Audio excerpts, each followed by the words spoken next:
Oh, the 1 minute finish. My name is Abina Johnson, and this is Focus on Liberia. Hit it! From Cape Mount to Cape Palmer, Mount Nimba to Atlantic Ocean, Obomi Hills to Pocondre, to educate, elevate, and promote.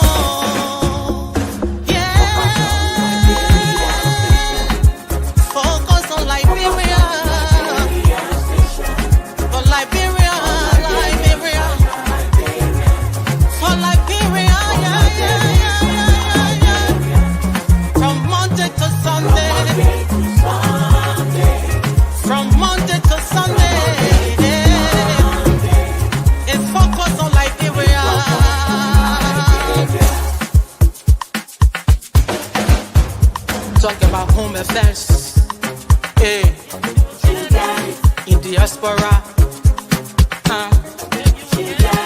current affairs, hey, reliable information,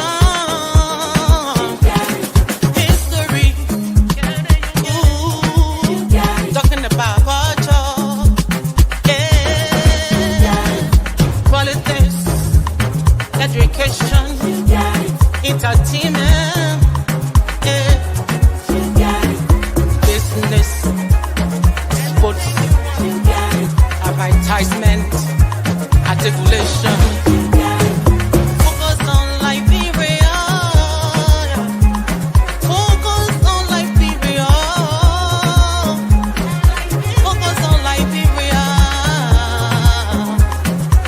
From Monday to Sunday. At Focus on Liberia, we discuss everything Liberia, from education to politics, arts and culture, entertainment, agriculture, history, religion, family, and technology. Focus on Liberia uncovers and showcases the best of Liberia and shows the world the truth about Liberia. We educate, elevate, and promote all things Liberia. We conduct interviews, panel discussions, debates, and more. Tune in to Focus on Liberia on Facebook and YouTube and be a part of the stories that make up the news. This is Focus on Liberia, and I am Dennis Jar. And I am Anthony Said, plus and welcome to Focus on Liberia. It's Friday and it's Friday night debate. I see our new progressive commentator on time, seated and ready to debate national issue. Dr. Clarence Pearson is here. It's good to have you. Welcome to Friday Night Debate. How you feeling? Look, I'm feeling great tonight, Anthony, Mr. C. I'm feeling great today. I want to say hi to all our listeners and viewers out there. It's a pleasure to be on the show tonight. Liberia is all we have, and we cannot stop talking about the future of our country. Thank you for having me, sir. It is always good to have you here, and we want to welcome our listeners, those on Facebook and YouTube, wherever you are watching us from. We want to say a pleasant welcome. Of course, it's Friday, and it is Friday night, and I'm not going to take prisoners tonight, especially for those who are coming late. I will be finding them $50.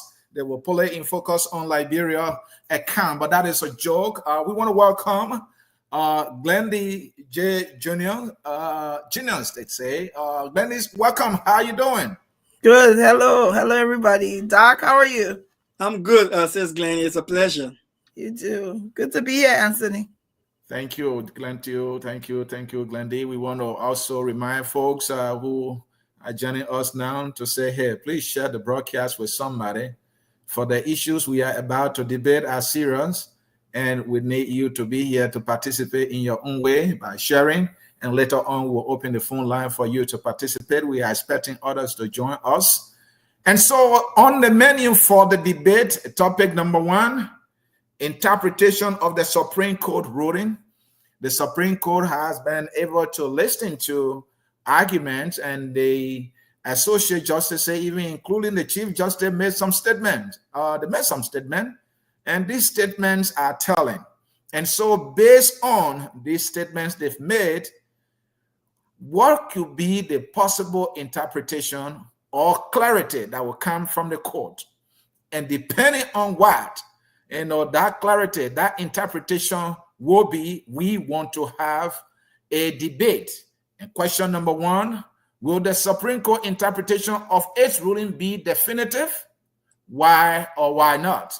Which side will the interpretation favor? Or will all parties accept the clarity? I read that again. Which side will the interpretation favor? And will all parties accept any clarity that will come from the court? Number three, is there a way the Supreme Court ensures its ruling is implemented as intended? Will the executive be able to implement whatever interpretation or clarity the Supreme Court will provide at the end of the day? We also want to know, what should the executive, the president, do after the court shall come down with the interpretation we are all expecting? And also, what best action each party should take after the Supreme Court's interpretation? In other words, what should minority black do? And why should majority black do after the Supreme Court interpretation? Our debaters are here, and they are set, and they are ready to go, and I'm ready to push them with serious questions.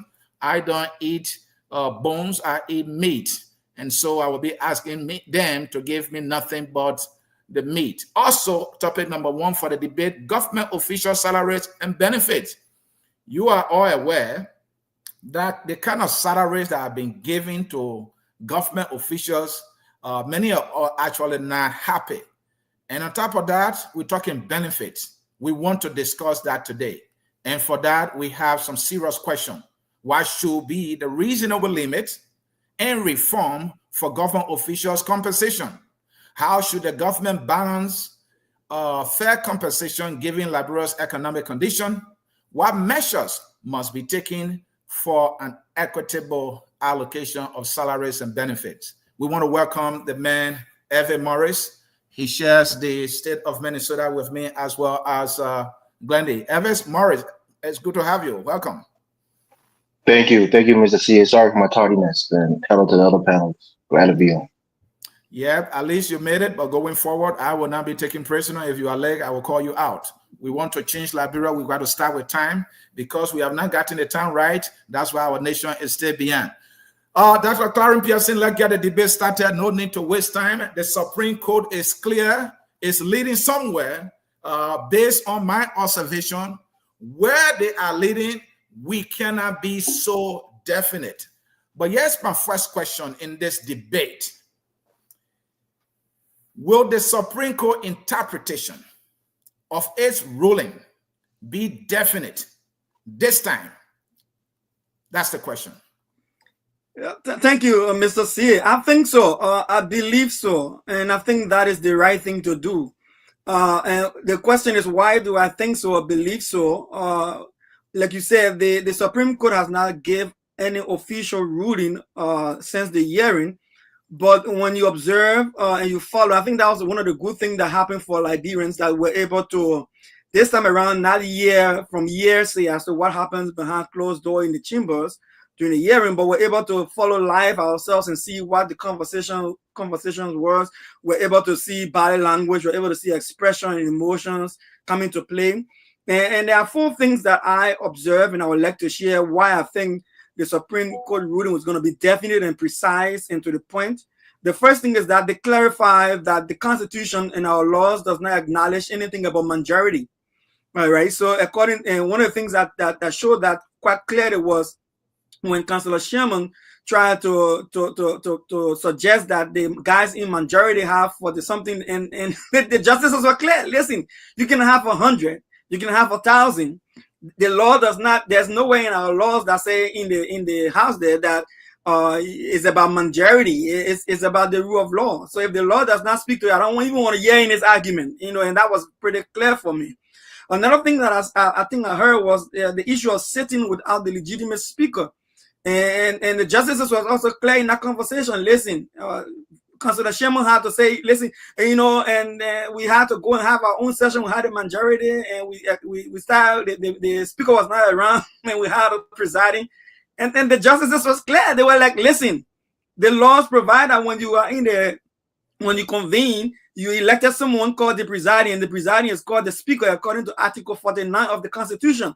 So when you have a quorum, you must have the speaker to legitimize the quorum, to validate the quorum. In the absence of that legitimate speaker, you can't function outside of the original sitting, the regular sitting. And Councilor Sherman was like, but you know, they broke the door down, and the justice said, no, that was not the argument before us. No, that was not the argument before. It was not that somebody broke door or stopped you from convening. We understand at the time of this complaint to us as the justices, the minority was convening and the speaker was present and he was calling you and you guys were absent. So I will not call you majority, I will call you absentees.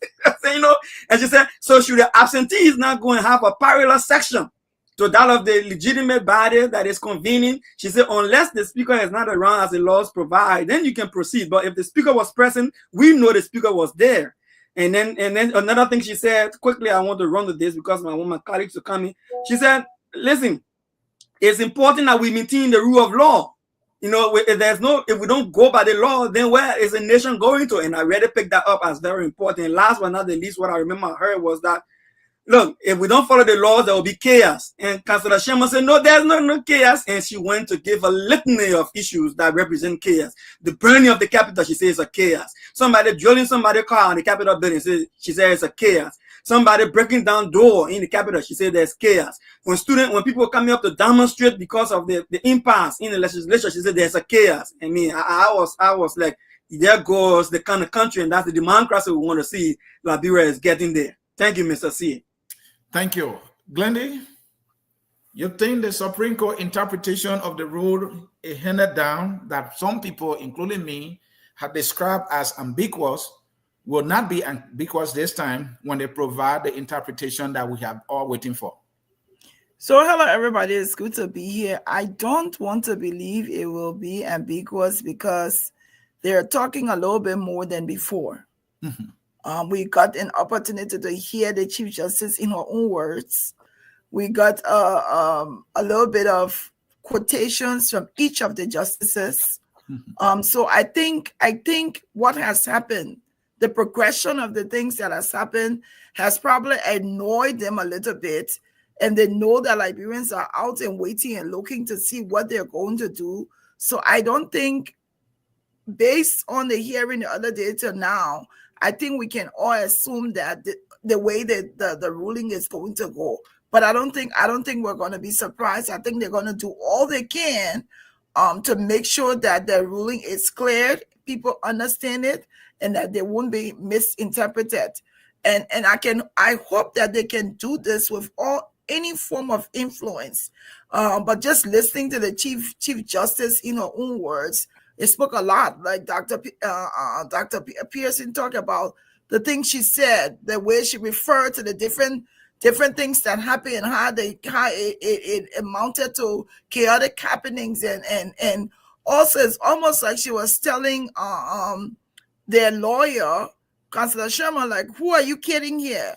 Who are you talking to? You're talking to us like we were in a country, like we don't know the things that have transpired.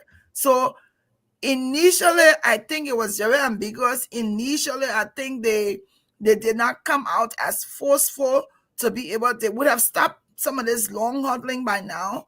But I think right now we're ready to rule, and that's why for me, in that entire proceeding, nothing stood out to me but to hear a Chief Justice say that we need security was just telling for me that they know that this is not going to be an easy decision. They want to do it correctly, but they want to ensure that they're protected.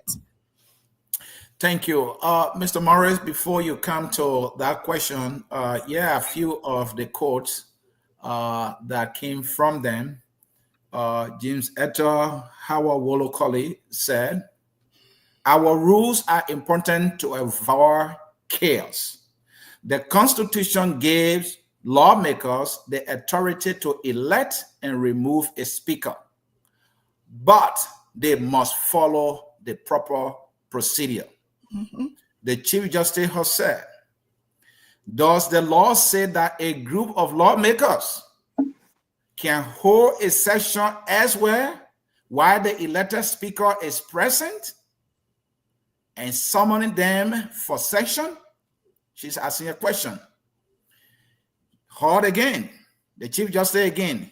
Your line of argument of this new nomenclature of majority, I haven't seen it legally in the books, even within our jurisprudence, when it comes to the legislature. Yufudi Kaba follow the procedure, even though the majority have the power or the authority to remove their speaker, but let the procedure be followed. Mr. Morris, when you hear these quotes from the Chief Justice and the Associate Justices, what are you thinking? That whatever the interpretation going to be definitive and it will not be ambiguous, or it will be otherwise? All right. Thank you, Mr. Sear. Look, before you put out those quotes from the justices, that was my line of thought, and I was going to express it. I'm no lawyer, but let me say that there's two things in law. There's the law, and then there's the process. Process is equally as important as the law. If a police officer arrests you for something as serious as murder, and they fail to read you your Miranda rights, that's a process of getting arrested. It's part of the process. And you incriminate yourself. You said things that when they start to interrogate you, and you said things and you confess. But if you go to court and the judge act and your lawyer said that they never read my client their Miranda rights, they could throw that case out and you can be, found not guilty because of that very small little process. So process is important, even though sometimes it might be for formality. Nothing is automatic in the law. You have to, if lawyers fail to file paperwork on a case that is a slam dunk, they will lose that case. So process is very important. The law is on their side. Technically, they can remove a speaker, but they must follow the process. So lawyers have a saying: if the law isn't on your side, you argue the process. If the law and the process isn't on your side, then you pray, you pray to God for a miracle, right? So the point here is they're not following the process. And when you don't follow the process, the law is not going to back you. Even if you are technically right, but the process have to be followed to a T. And that's why lawyers are technically trained to follow these processes, to know what the process, the rightful process is to file the case. Even if the case is an easy case, they have to go to do the right paperwork, sometimes put the right wording, put the right legal, a case study, put the right, things that pertains to the case. So if you're not following the rightful process, you're going to lose the case. And this is what Richard Cohen and his group has been doing the whole time. Doing things like renegades, doing things like thugs, and just think that because they can remove a speaker, they can just strong army and bully their way into office. That's not how it works.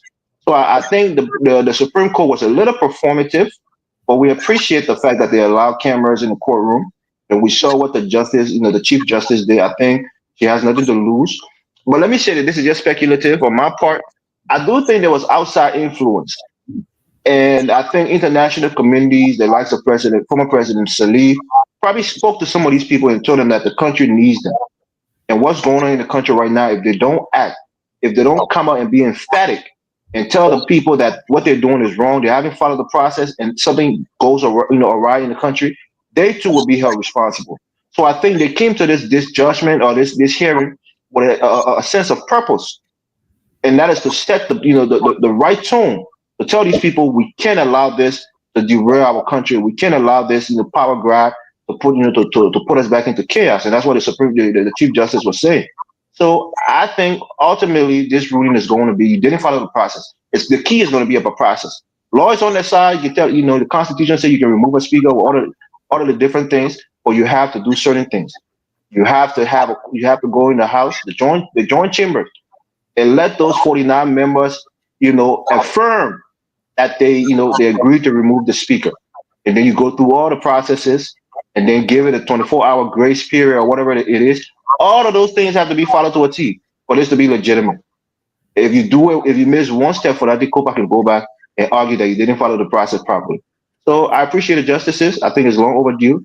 And ultimately, I think this case will be ruled that the process wasn't followed, and as such, Bonati Kofa remains the legitimate speaker. And until they can follow that process, He is the legitimate speaker of the Republic of Liberia.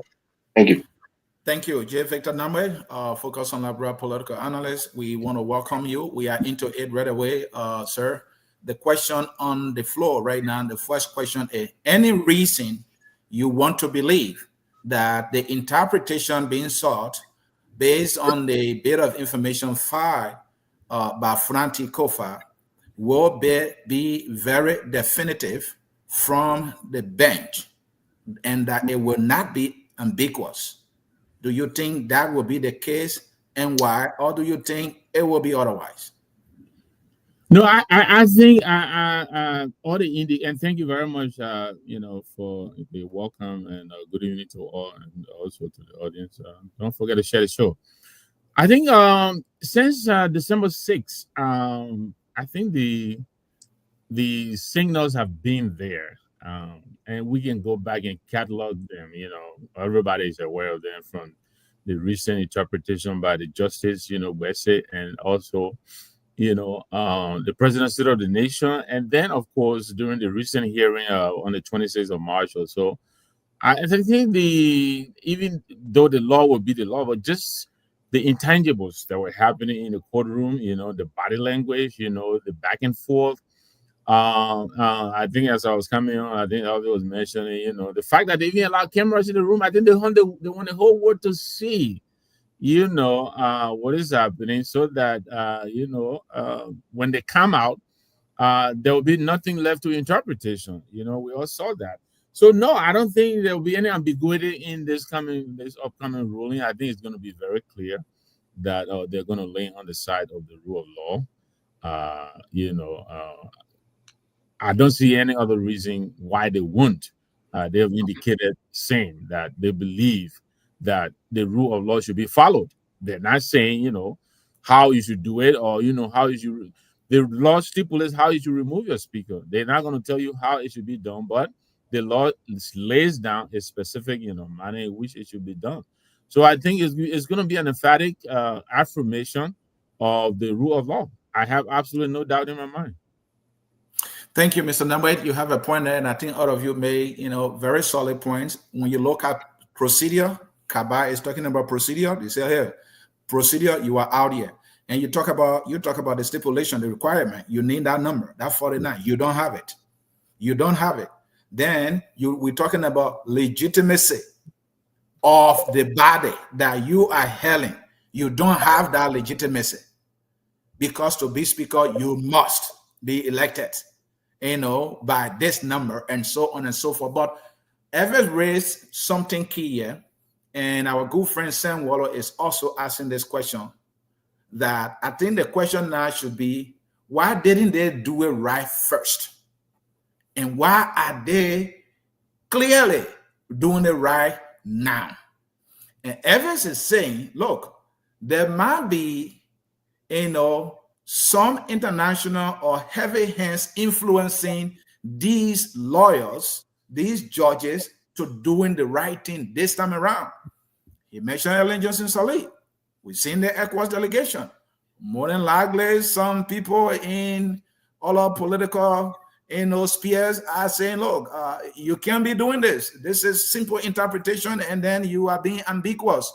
And they also seen the chaos, which is influencing them to be so bold and so direct and clear this time around. Are these all reasons to believe that this going to go as it looks, and as no one can thwart it, because information coming out now is that the president of the Republic of Liberia had meetings at his home with two of the associate justices. We don't know what they discussed, but some people are betting on it. They said they are sure of the associates that the president sent for two of the associate justices, and he met with them. What for? We don't know. So the question is simple. Why didn't they do it right then? Why are they doing it now? Is it because of the outside influences and the chaos that happened? Have they seen the danger? Are they willing to salvage the situation this time around? Dr. Pearson, you go. And the point I want you to emphasize on it, you said you had no problem with that interpretation at the time. But look at what they're doing now. And Sam Water asking that question. Go ahead. Thank you, Mr. Sia. When you go to school, like those of us who study in several different disciplines, every discipline has its own lingo. And those are some of the things that you have to learn when you're in the discipline. Like if you are a lawyer, you are expected to speak in legal terminology. If you are an accountant, you are expected to speak in accounting terminology. If you are a diplomat, they also have diplomatic language. So, like I said in a meeting, the Supreme Court justices in the initial ruling did not speak out of terms. In fact, in the legal word, they were as clear as day, very much as clear as day. And I think I heard Justice you're saying to Councilor Sherman, we expected you guys to have to clarify this thing to the people, because you people are loyal, and that's what you should be doing. But it seems like you guys went and misinterpret and misinform your clients. And he tried to push back to her by trying to bring in the Minister of Justice. She said, don't even go there. Don't even go there. The Minister of Justice is not the one to be interpreting our opinion. They provide their own opinion to the person who employed them, which is the person, and she referred him to where his opinion, his opinion are posted. If you want to go by his opinion, go look for his own bulletin. But our ruling was clear as day. And we expected you guys to inform the public. So I don't think they did anything outside of the norm. What I think I saw was that, and everybody is suggesting, I agree with them, people want that since we are having this pushback from the people who are supposed to be obeying the law and not doing it, like President Ellen Johnson Sirleaf herself and others have been wanting to hear them come in plain language. And so I would say that the plain language was so in the court hearing. And they forgot about all the jargons, the legal jargons, and they were straightforward. The Constitution tell you, the law tell you, you must carry yourself different place when you're not under the speaker and go call the speaker to you. And it was simple English. And I think that's what we will see, and we appreciate that. There's nothing wrong, I think, with them coming down to the ordinary Liberian people so they can understand them. And now that's what the build of information is for, clarify. And now they're going to clarify probably in the panache, as they can call it, the simple language of the Liberian people. Let's see how it goes. And so, Glendy, why should lawyers, associate justices, the chief justice, and even the full bench learn from this, especially when you have a national case like this that borders on national security before them? What did they learn that we need to know? How do they need to handle any such case or cases in the future to avoid what we saw? So I also think maybe their position initially was difficult because definitely they are all aligned with different political affiliations. So in as much as you may want them to be neutral, the tendency is there for you to think about how you're going to be looked at by your affiliations. So I think what they can learn is that their ruling and the fact that they were not extremely clear in the beginning led to an extension of this crisis, because if they had just spelled it out, then Oscar Tua, the justice minister, would have not had to interpret it the way he did. So I think it tells them that, look, if you are the one that the country is waiting for, you are the interpreter of the law, then you have to be able to come forth and do it regardless of where the chips may fall. And I think that's what they're doing now. They're trying to correct that mistake that they did initially, because it's almost like initially they were trying not to interfere with the other branch of government, even though they had the sole authority at the time, because they were asking them, like, which way should we go? So I think there's so many things that they've learned from there, and they had a lot of backlash.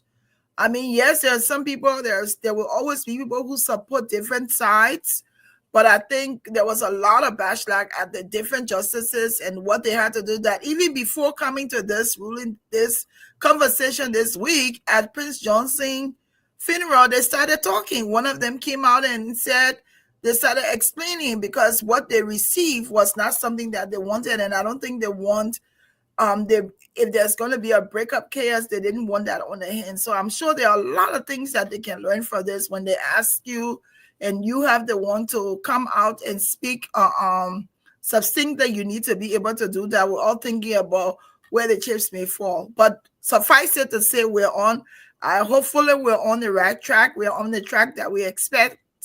lawyers and justices to be on. So we'll wait to hear for what the final decision is. But I don't think it's going to go any other way based on what we're hearing now and how they're projecting what's going to happen in the final end. Everett Morris, will the parties involved when the final interpretation is released to the public accept? Whether or not both parties accept, or one party accept and the other reject, what would the president do, or what should the president do? All right. Thank you, Mr. Sear. Let me say this quickly. Let me add this to it before I get to that point. Okay. You know, there's a liberation that's going on here that it's not being spoken about. Loaning retirement, it gives you some kind of liberation that you can't imagine, and that's what's going on with our Chief Justice. She have about 2 more months in there. She's not looking at her judicial career anymore. She's at the age of retirement, so she can speak freely. It's liberating for her.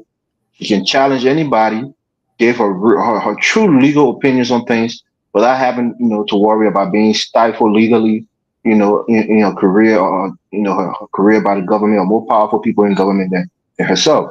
So it's great when you're free, and that's why some of these tenure positions and other things are there to protect people, to give them certain liberation to speak freely and speak forcefully without the fear of retaliation. And we're seeing this with this Chief Justice right now.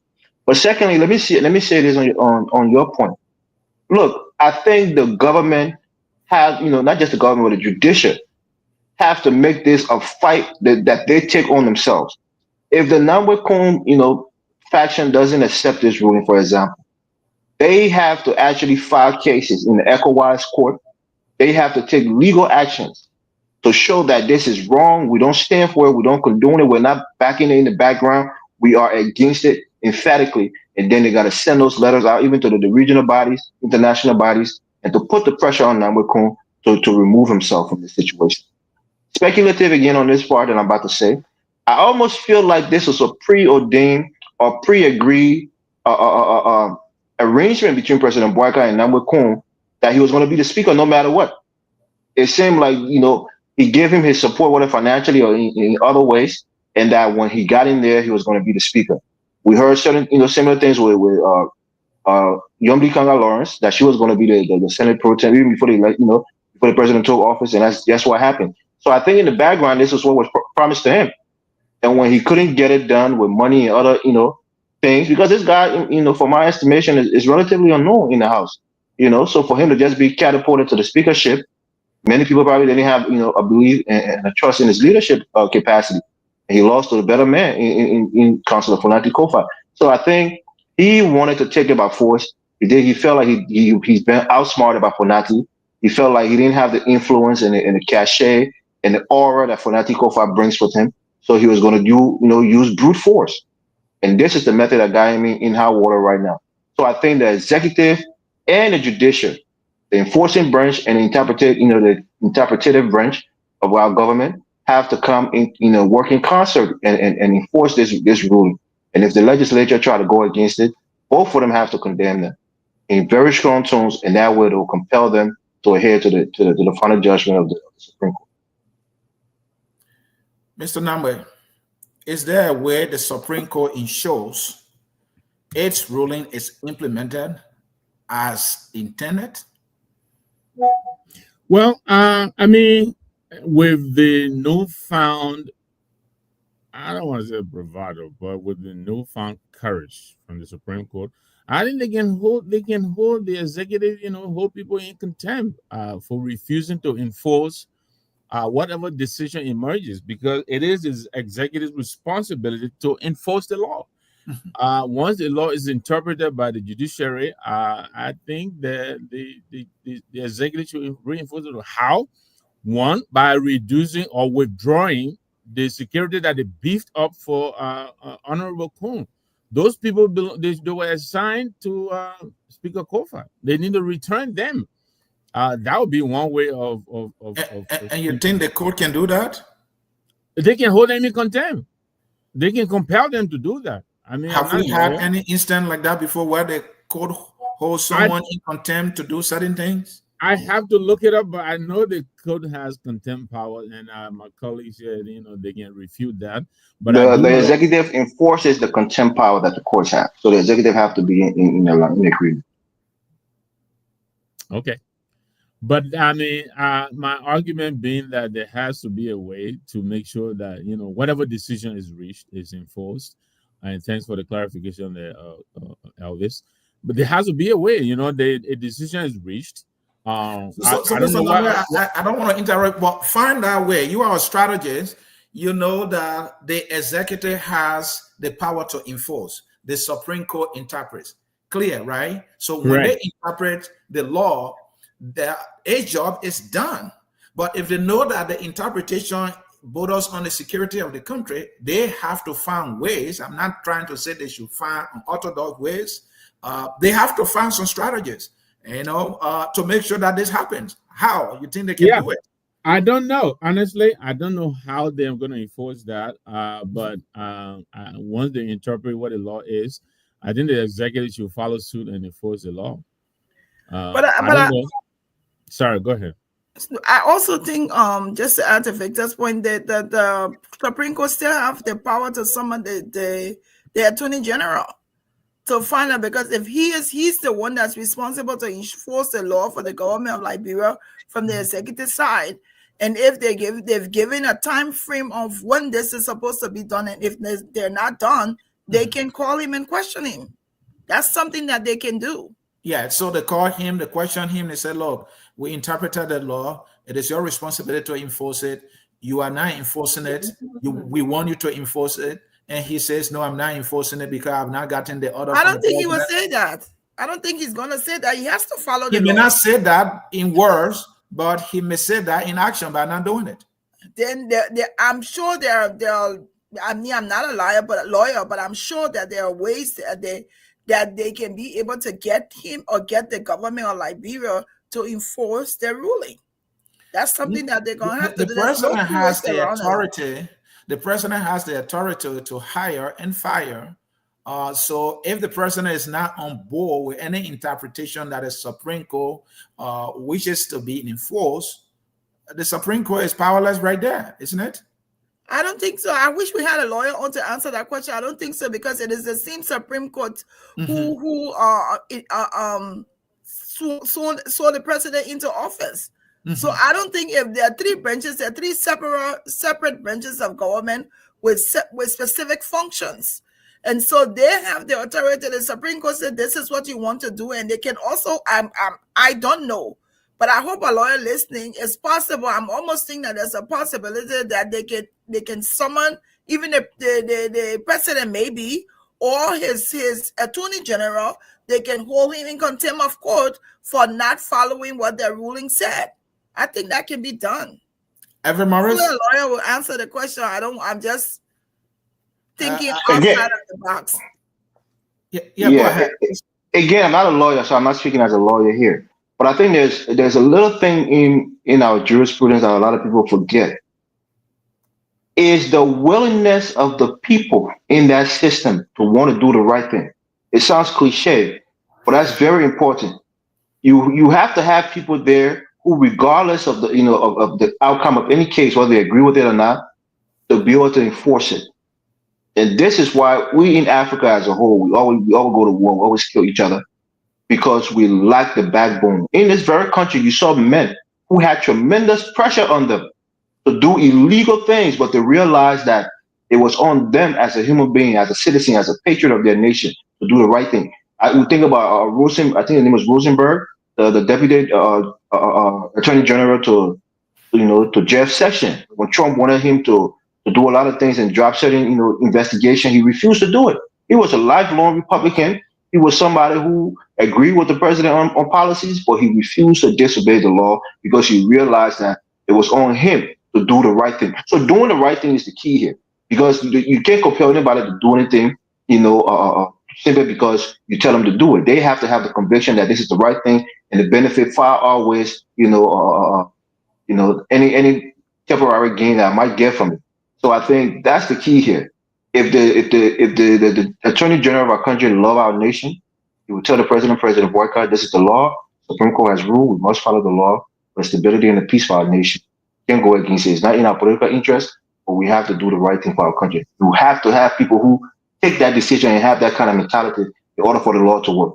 If everybody wants to push back against the law, it's powerless. Laws are made for men, right? And the men have to adhere to the laws. When you disobey the law, that's when you have anarchy. And if you choose to disobey the law, like we see in the country, it only takes that one person to make the wrong decision, and then we fall into anarchy. So I think that's the key here. Do the right thing. Yeah.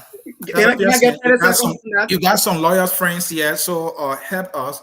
Does the code have any way or ways to ensure that a interpretation are enforced in our country legally? Yeah, through the executive. I keep saying the executive is enforced. Oh, sorry, my bad. Yeah. Dr. Pearson, go ahead. It's your turn, sir. So let us again, for the purpose of our listening audience, I'm not a lawyer, right?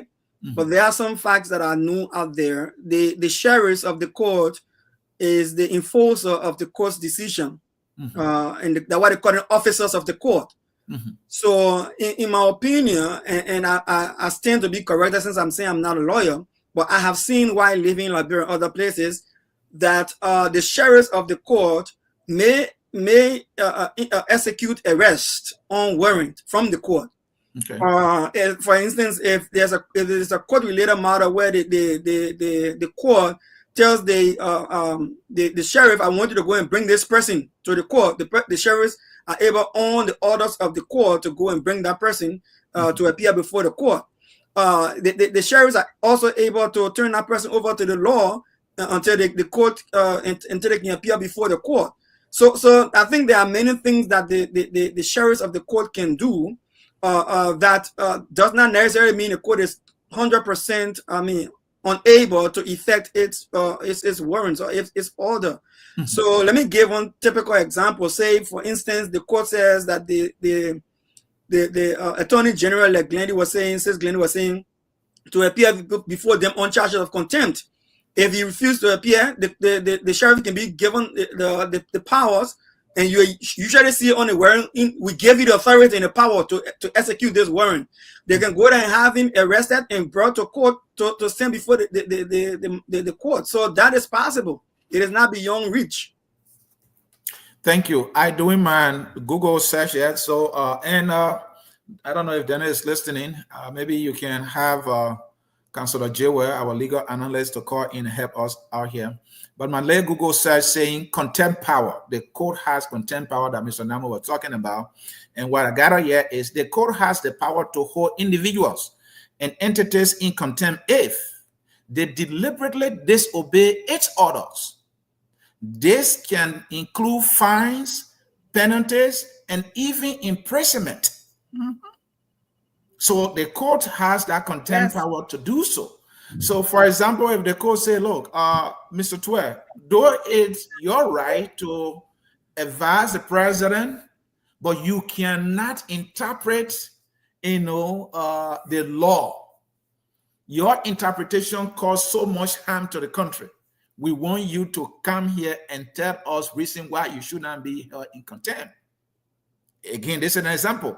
If Mr. Twer said, I'm not coming, the courts, like Dr. Pearson said, can give an order to, his judicial officers there. The sheriffs, the sheriffs. And they can say, look, this man must be arrested and brought before the court. His living body must be brought before the court. Yeah. And they ask him to explain why he did not show up. And if he's arrogant, the court can order his imprisonment. The court can fine him to pay X amount of dollars. Maybe if he refuses to pay, the court can say the man must go to jail. Based on my reading. And again, I'm not a lawyer.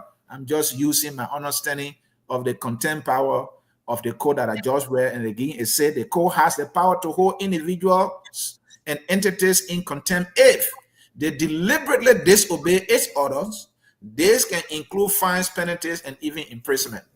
J. Victor Namwe, you started with this contempt power. I think I put some little juice, Google search around it. So you did.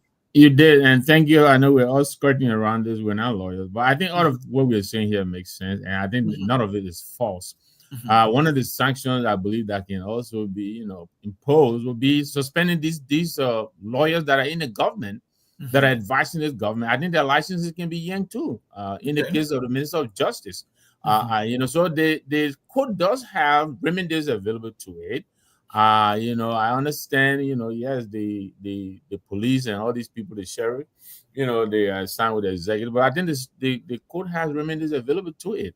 So I believe that and I think we're assuming the worst here, but I don't believe that if the ruling comes out to lean on the side of the rule of law, I don't see this government, saying, what, to hell with it, we're going to go ahead with what we were doing anyway. I don't think they're going to do that.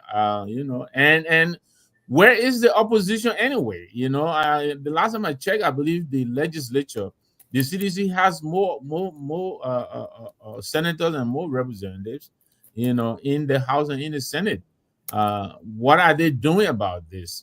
And the legislature also has a remedy. I would say for Abuchie, and once in a while, Melvin Snow.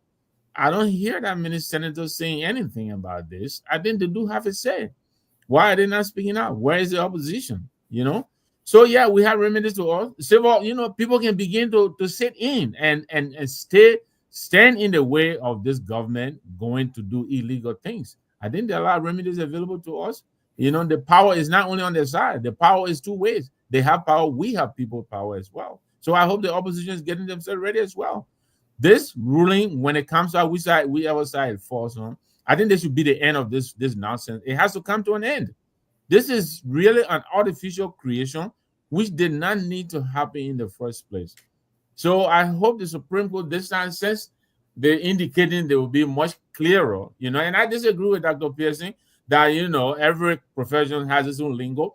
They were not only speaking to lawyers, they were speaking to the Liberian people. I think they failed in interpreting clearly speaking to us.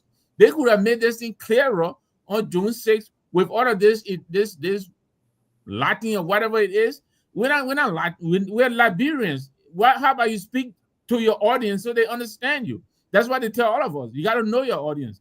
They're speaking to us and they bring Latin in the ruling, and they expect us to understand that. They added more to the confusion. And I agree with Wallo here. They could have been clearer long time ago. So why didn't they? So I hope this time they realize now that everybody is looking at them and we're eyeballing them. They better come out and be clearer. Wow, you and our man Wallo agreed today. Wallo got my back. I got his back. The mayor agree with Wallo. He bashed me. Can I defend myself against Wallo? Oh yes, I gave you the chance to defend. Then we'll go to the final question on this subject. Go ahead. Listen. If lawyers are constrained to speak in common people language and they are not lawyers, Mr. Nangwe. If doctors are constrained to speak in common people language and they are not doctors, because they are language that are best suited for the occasion. And ultravirus was the most suitable language for legal term for that action that they wanted to refer to. So I'm not sure why. Look, we tell people when you in my 30 seconds, we tell people when you have legal people called lawyers, when you have medical people called doctors. So when a man call a medical terminology to you, you understand you gotta call your family doctor. Am I lying, Mr. Langbe? Mr. CFP, give me 30 seconds, please. No, Doc, you're not lying, but you're saying no as a man of the language. There are more than 3-4 different ways of saying one thing. If they could have been much. I understand there is a medical term for every illness. Then there is the real ordinary everyday name for it. They will tell you it too. And Mr. Namwe, let me come here, Evers. Mr. Namwe, so here is a doctor who went to school and got his degree, his profession, and he's talking to a patient here. Should he be using all those medical languages? Will the patient understand that? Send a debate, let's push back. No. Guys, let me come in here, please.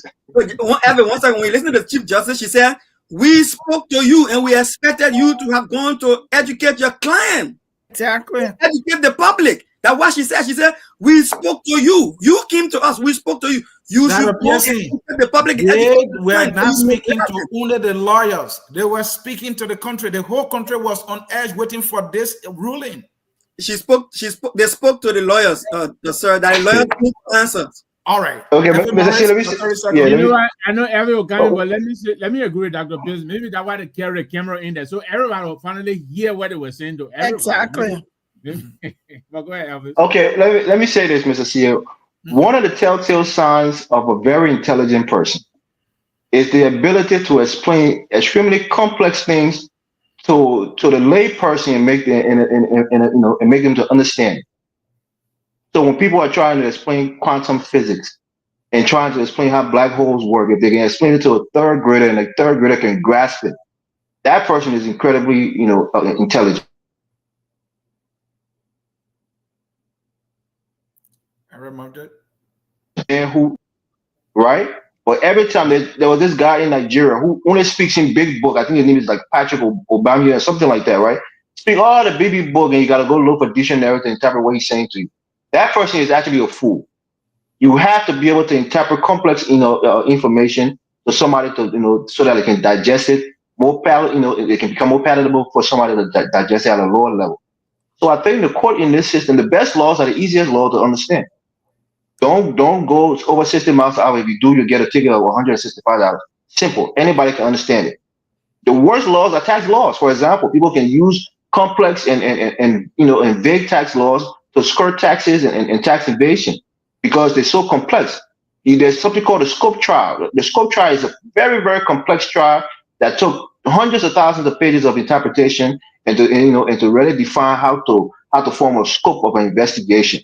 That was a big case, and most lawyers will use it and say this is not the scope trial, and they're telling you that this is not a very, very complex trial. It's very simple. You know, it's easy for anybody to understand. So I think the best laws are the simplest, you know, the simplest laws for people to understand. Best interpretations are the simplest interpretation that everybody can understand. The top lawyers will understand it. The old mind in the market will understand it, and that's the best interpretation the Supreme Court could have done. I think this is what it would do when they give their ruling. Thank you. So, final question on this subject, and I will type two questions in one here. What should the president do now? And the second part of the question is, what best action each party should take now, given where we know this thing is leading? Because from our education, there's no way the bench can come and tell us otherwise, other than the words that we heard from them. You could tell, you know, from their speaking, they were clear, and this thing, they can't change it. Everybody knows where this is going. What can the president do now? What should each side, the Frontier side, what should they do now? What should Kun side do now? Or what should we expect from Kun and Frontier going forward now? And you go first, Dr. Pearson. Thank you, Mr. C. I think the president should do what he's constitutionally put into power to do, to execute the law. So if the courts, if the legislature makes the law, and the Supreme Court has come up and clarified the law. If there were confusion, the clarification should be followed. And the president should just make sure that his branch of government enforces the law. It's that simple as that. How is he going to do that in this case? Let him walk back everything that he's done since the crisis began by turning over all of what was belonging to the legitimate speaker to an illegitimate speaker. Just walk it back. That's all. Walk back the REP1, walk back the security that you protection that you're giving, an escort that you're giving this illegal speaker. Walk back your ministers and cabinet members from coming to the biddings of these illegal guys and this illegal group. Walk back especially the finance ministry from giving monies into hands who has the wrong signatories. Don't forget, there are signatories to the account of the legislature, and the signatories include the speaker's signature. And right now, they got an illegal signature drawing down on the legislative budget. That shouldn't be happening. So Gov't can put a stop and say, listen, we understand there's a budget for the legislature, and the appropriate signature for that account is the Speaker of the House of Representatives. Walk it back. And the other side, I think the civil thing to do for both sides to come together in the regular chambers and do what they elected to also do, what they took oath to do. The guys who claim majority can come and put a petition on the floor and say, we have reason and cause for which we feel we want you to be removed from office, Mr. Fonati Kofa. And then Fonati Kofa, based upon their rules, will exempt himself from the process, and they will try their resolution and see if they have the 49 votes. If they do not have it, then they go back and do the business of the people as though nothing happened. And then they can work together now to either come to some compromise on the budget, where they want to do a recast budget, or they want to maintain the budget based on the compromise that they will have. That can be something they can discuss. Monies that have been stolen by Representative Kuhn by effect of executing a budget he has no authority over. Do they want to waive it, or do they want to deduct it from a salary and the salary of those who got monies that was not theirs because they were not official heads of those committees, like the ECOWAS code that did not happen. If the ECOWAS code situation happened, it's similar to what we're discussing now. So some people will be getting money that shouldn't be getting. So how do we get those monies back? Or can there be a compromise and say, I've been bygone, it's bygone. Those monies you got to for the couple of months that you were there that didn't belong to you, we'll just let it go for peace sake, and then we'll move forward, with the people's business. I think those are things that we can do. And Glenda, you think those things are doable, as Dr. Pearson, has listed that these are the things that will be done by all parties? You think those things are doable? I mean, nothing's impossible. Everything's impossible depending on the people who's at the table.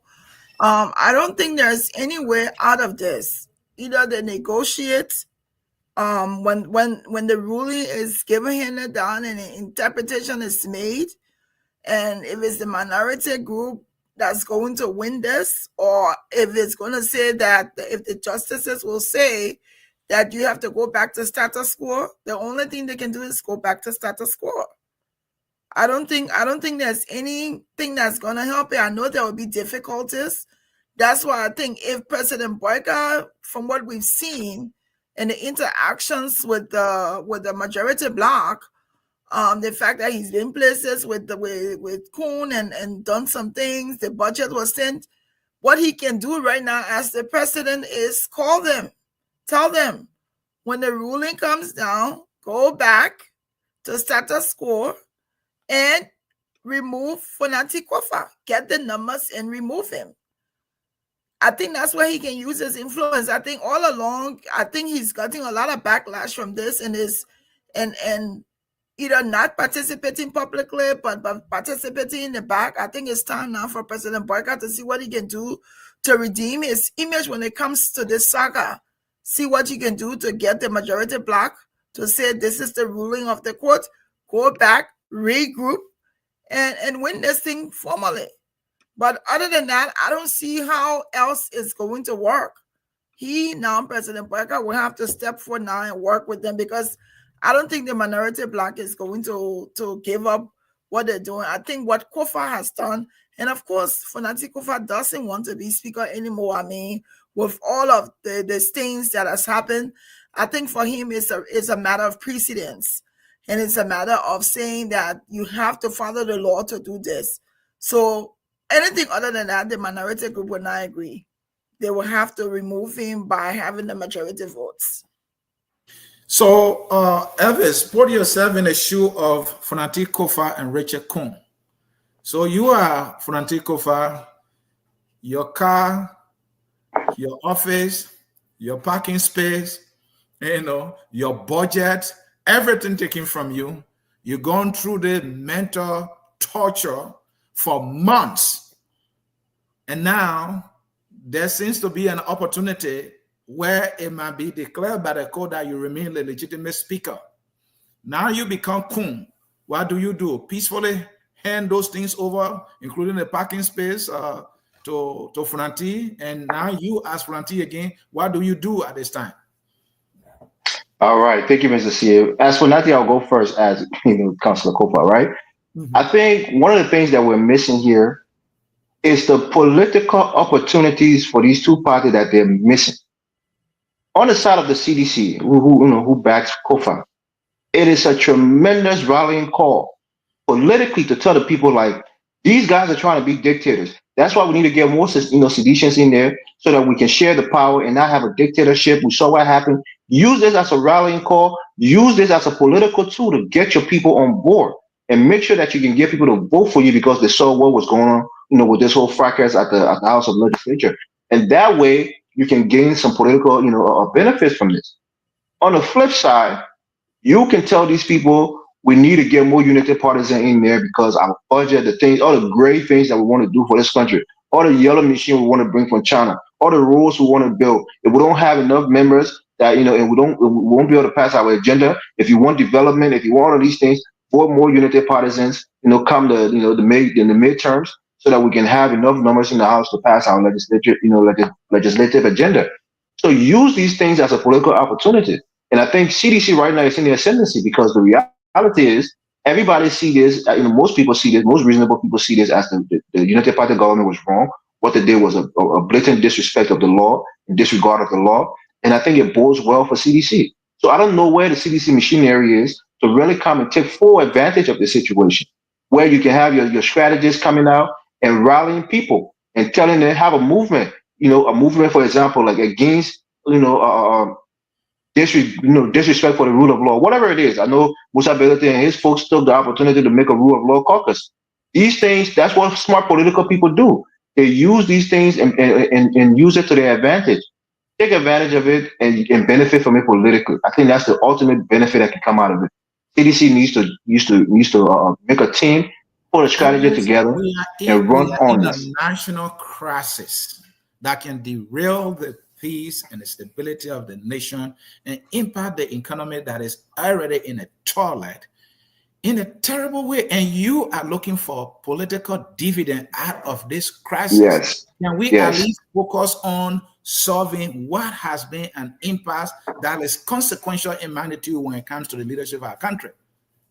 Look, Mr. Sia, politics are the people who politicians are the people who make the decision in your life in Liberia, right? And they don't get to political office by not winning elections. So in order for them to get to those positions to make these consequential decisions, they have to win elections. And if they want to govern for the benefit of the people, they have to win the most votes. So you have to find things that is politically, advantageous to you, so that you can get in a position to make decisions that will benefit your constituents. So this is not a fairy tale. This is not a kumbaya. We have to take political advantage of it. Now to my main question about you playing Funati and you playing Okun, with all the benefits that were assigned to Funati, now switch to Okun, and now it's obvious that this team may not go in Kun's favor. What should Kun do and what should Kofat do when these things are restored back to him? I think for Kun it's almost like a zero-sum game. You either win it all or you lose it all. And I think the best case scenario for him is to go on the offensive now. And to these things are not for these people. Technically, these are government, cars and benefits and things that they're only temporarily using. So it's not his personal car that Kun is riding or that's going to be taken away. These are government properties and benefits. But my point here is, for him to save face, as the people were saying, to save face, you have to go on the offensive now and do a rallying call, even though it will be almost like people can say doing it in a dry phase manner. But you have to go there and say that these guys are trying to thwart our agenda. This is why we need more united partisan. And try to recruit more people behind the scene. You have the money, I hate to say it, but you have the influence of being in power, and try to recruit more people and become stronger and use this to the Liberian people as a reason why you have to get more united partisans there, so that they can pass all the laws that's going to benefit the country with the other machine and these things. So I think there's opportunities here. There's always opportunities to gain political goal. Mr. Everett Murray, thank you. Your line of debate there is almost like what we say, they are just using the people for their own political benefits. That's what it is. Use this situation to sell yourself politically to the people that are already unhappy about the situation. I mean, that kind of politicking, well, that's your line. Can I get 30 seconds to respond to yes, please. Give me 30 seconds. I want somebody to disagree with him. Yeah, I can't do that. Evans, I think the country has suffered the past 6-7 months enough. I think the Liberian people have been neglected for the past 6 and 7 months. I think even my own district number 6, was not even represented in that budget. Up to now, we have not gotten any allocation for our development agenda. And my lawmaker was under threat from the ECOWAS school and all of that. I don't think if I were to advise Honorable of J. Fonati Kofa, I don't want him to repeat the attitude and behavior of Representative Kuhn, who we saw as soon as he got access to the speakership, he started to become, and he started to target his own peers and try to suspend people because he want to, armstrong them to bend to his will. I don't think that's what we want for our country. I think there is a political side to this game, and we all agree. But in the midst of the politics, there should also be respect for the rule of law, which we now have achieved, I believe, through Kofa's standoff with these guys. Now that Kofa has the upper hand, I would expect him to be more reconciliatory, more politically conceding in some things. For instance, are there committees that positions that he can thin out, to his peers, to allow them to feel a part of this entire process, as compared to some of the complaints that he laid out before initially. So I think it's a win for the country. It's a win for Speaker Kofa, as long as the Supreme Court ruling in our favor and we return to status quo ante. And I think that's where the politics should begin, where we can let some things go in order to get right back to the people's business. Unless we want to do a military tribunal and carry them to the beach again, then that's a case. Mr. Namwe, I put it very simply to you here. If you are in Kofa's shoes right now, with the way we see the pendulum, is shifting in his favor, and taking into consideration the mental torture he went through, the political humiliation, if you like, he went through. This man went with the president in Rome, and while he was there was a coup behind him. The man came, the Capitol was on fire, and he went there to meet the president and the vice president. They refused to even greet him. He had to walk back. It's like, we don't want to see this guy's face. He was treated like dirt. We've shown the video here. Everybody's seen it. All right. And on top of that, all his immunity taken away, just to realize he was removed illegally and humiliated to this faction, where you now want to be speaker. Now that the law is on your side, you were never even removed in the first place. Will you want to remain speaker, or will you want to stay, recuse yourself, and because that side and the Rachel Kuhn side have shown that, they don't have leadership, they can't even do better than Fonati. I was all for Fonati getting out of there. What was he doing? My high school in South, I don't see how much money he advocated for. I'm looking at Fonati budget way past the whole county budget. He gave my county $186,000. That's what Fonati approved for the county he represents. And he was netting almost $2 million. No reason whatsoever for him to remain speaker. That's it. If you were in Kofa or Shu, what would you do, given what I explained earlier, the humiliation and all that? Well, first of all, let's agree he's having a last laugh right now. But let me just say that I didn't have a chance to talk about what it is that we think the president, should be doing now. Yeah. So let me take a few seconds.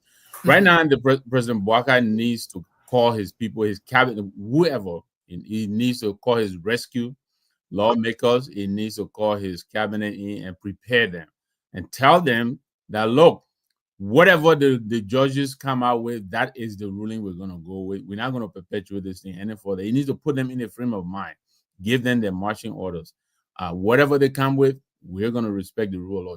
2, he needs to stop doing what he's doing. If what we're hearing is true, that he's calling the judges, he needs to stop attempting to temper with the decision. It is wrong. What he could do is to go on Capitol Hill and have a meeting with his caucus. That is allowed. He can go and meet with his lawmaker and have a meeting with them and say, this is our strategy. This is how we're going. He has absolutely nothing to do with the judiciary. He needs to leave them alone. We know that. It is not allowed. As to Kofa, if I were Kofa, it is clear he has lost the confidence of his colleagues. There is no way Kofa can carry on after this. But yes, I think when the ruling comes in his favor, he needs to savor whether it's 5 minutes of victory, whatever it is, and do the right thing. And that, I think, will even elevate him more.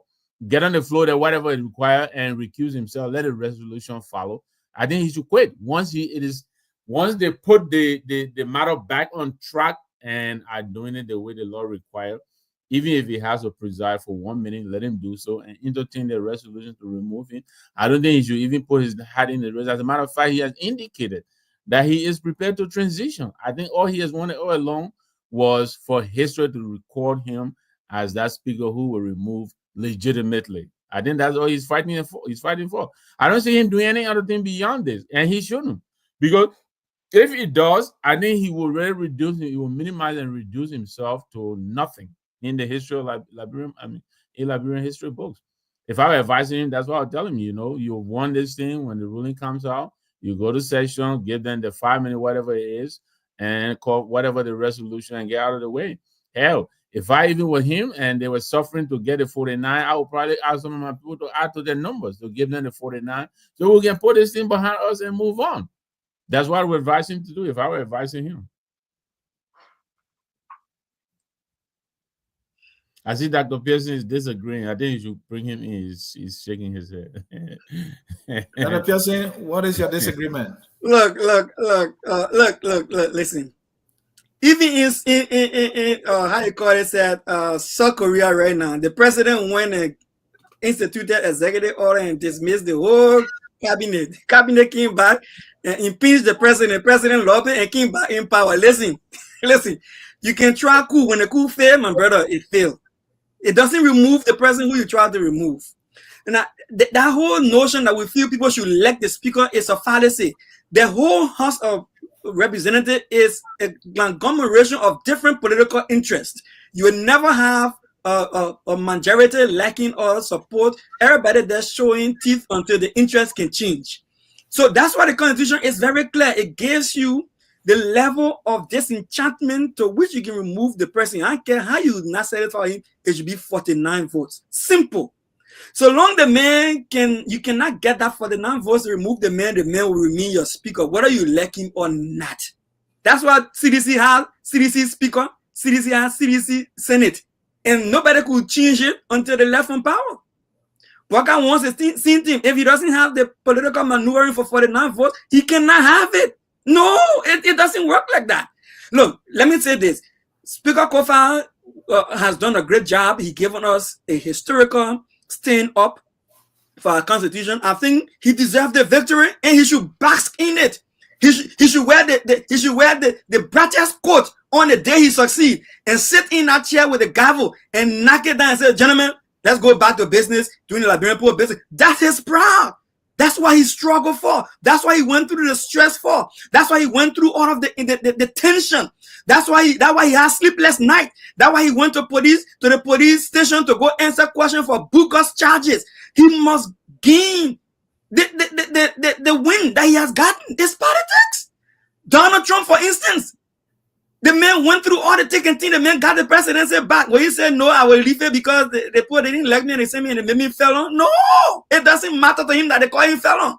No, he got the political win. I will say this, the day for Nati Kofa does something that offends the people of Liberia. And we all see it in our legislature that we send, our legislators that we send there have 49 votes to remove him. Let us get rid of him immediately. If we don't have the 49 vote, let the young men do his job and let our representatives also do their job. Thank you.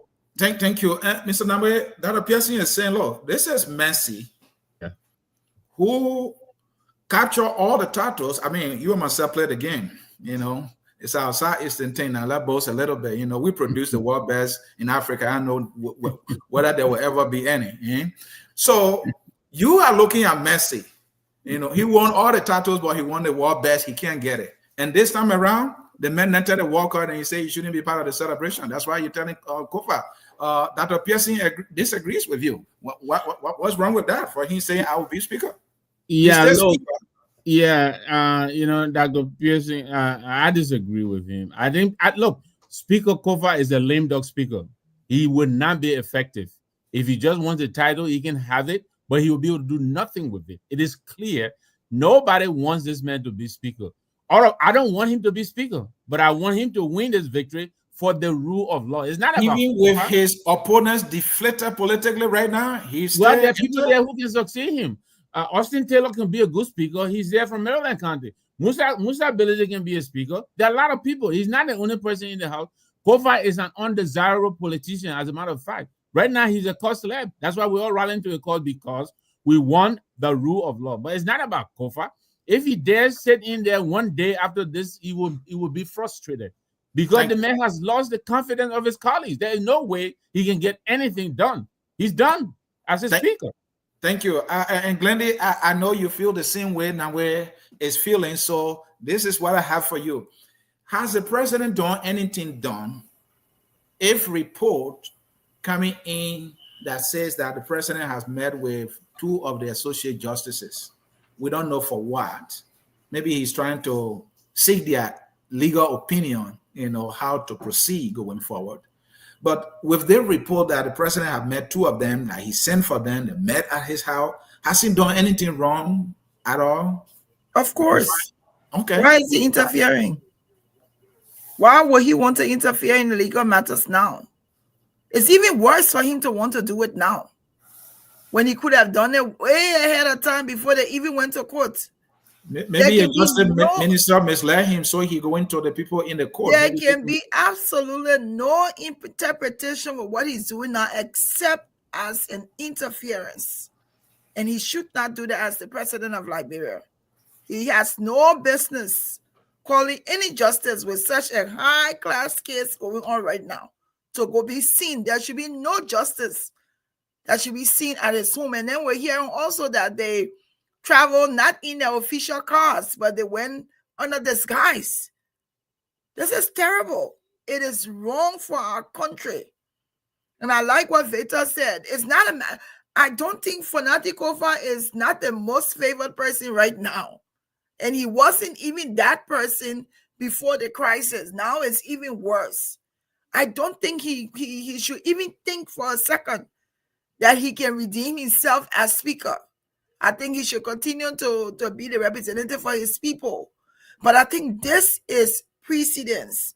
And this will also stop anybody from doing this tomorrow. And this elevates the discourse about the rule of law. It elevates it. It makes it very important that people have to follow the rules. People have to follow what the law says, what the processes that are in place, the different procedures, they have to follow it. But of course, if President Boyka is talking to the justices, I wish one of them will make it public. I wish one of them would talk about it to the media. I wish they would say they will confront him openly with what he's doing. I mean, I would hope the Chief Justice will do that. She has nothing to lose. She's done. She can even put in her closing speech of what President Boyka is doing if it's true. I don't think he should be interfering right now, because there is nothing he's trying to do right now. It's like, what is he trying to do? You're in the middle of a ruling and you're calling them to get a retirement check, Say what again? You want to get a retirement or something? No, they will have to give it to her. She earned it. But on a serious note, when you listen to that woman, it's like she's ready. She is ready for whatever may come. She's ready. Yeah, that'll be a same question. Did the president do anything wrong? That is if and when report that the president, in fact, 2 of the associate justices, Kabad and think the other associate justice named with the name Lincoln, I think, right, Glendy?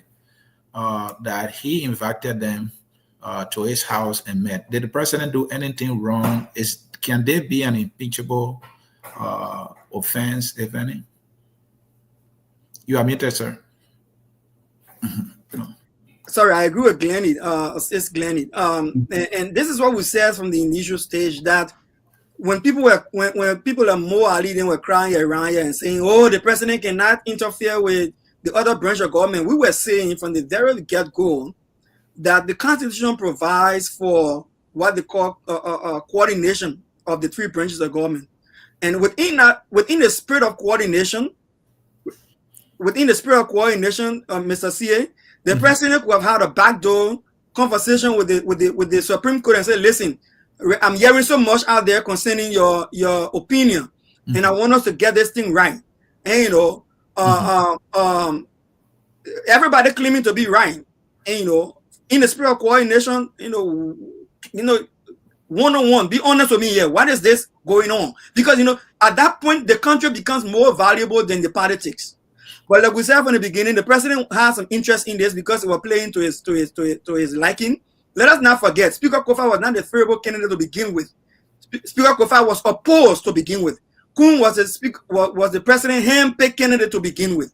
So that's why I have no reason why Kofa should resign, right? Or to even leave the position after the whole crisis. He should stay there because they didn't want him to begin with. He played politics and he got the numbers. Someone want to remove him, they should play politics too, but the same numbers, 49, and get him out. But, you know, for President Boyka to do this now, and I sat with Glendy, it says volume. It says volume. Now, you have a high-profile case that has put the country on edge, that has led to the burning of the Capitol building, that have led you to do so many things along the way that gave one group more power than the other group. And everybody think you already feeling taking side. To call these guys in disguise suggest to the public that you're trying to interfere with the process. You're trying to interfere with the process. And again, what stops the president from getting in his vehicle on a business day, a working business day, and drive and pay a courtesy visit to the justices at their office and say, justices, I'm here to see you all to have a working session. Nothing prevents that. They call that coordination. When the Capitol got burned, President Boyka left from the executive mansion. He went to the Capitol building. He sat down there with all of the legislators. They all sat there and they had a conversation. Why would I prevent President Boyka to get in a car or walk across the street to the justices and have a business meeting? This is about Liberia. This is about the future of the country. This is about the peace of our nation. This is about the security of our state. This is about the development of our state. Because if the country is in chaos, the businesses will not go on. Developers will not come. Investors will not come. Our children will be in fear. Our country will be in fear. So, Dr. Pearson, that's what he's doing now by inviting them to his house. And you are saying, well, it would have been better if he has gone to them at their offices instead of he inviting them to their house. At this time, it's not timely at all, Mr. C. It's not timely. Mr. Chair, I know I've been having issues. Hopefully I can come in here. Yeah, it's your turn now. Go ahead. J. Victor will be last on this one. Yeah. All right. Thank you. Look, I've made an analogy before that, and I liken our president. I liken our president to a mafia boss. If anybody have ever seen The Godfather, right? I think it was part 2, when he made him an offer he couldn't refuse. You know? It's speculative again, of course. People say I like to do this, but what would be the reason for the president to call the 2 justices allegedly to his private residence for consultation when we have a national case that's going on and his branch of government is is a defendant in this case? This is the same old when President Boyka said it won't be business as usual. This is business as usual. Things that Ellen Johnson did, things that other president has done, he's doing the same thing. This is a mafia tactic. This is a way to try to, strong arm and twist the arms of these justices to go, in his direction. And let's not forget, the president has a big carrot that he can dangle in front of any one of those justices. He will be appointing a Supreme Chief Justice very soon, in a couple of months. He can use this as a bargaining chip to get them to go his way. And maybe that's why people were asking for extra security, because maybe they fear for their safety in case they go against this government. Maybe people have been making threats in the background about their safety or their family members and things of that nature. So this is not what we want our country to be. We thought this old man was very peaceful and very loyal about it. And we heard George Lobo talking about humble Joseph Boyka. Is this the humbleness that we're seeing? It's arrogance.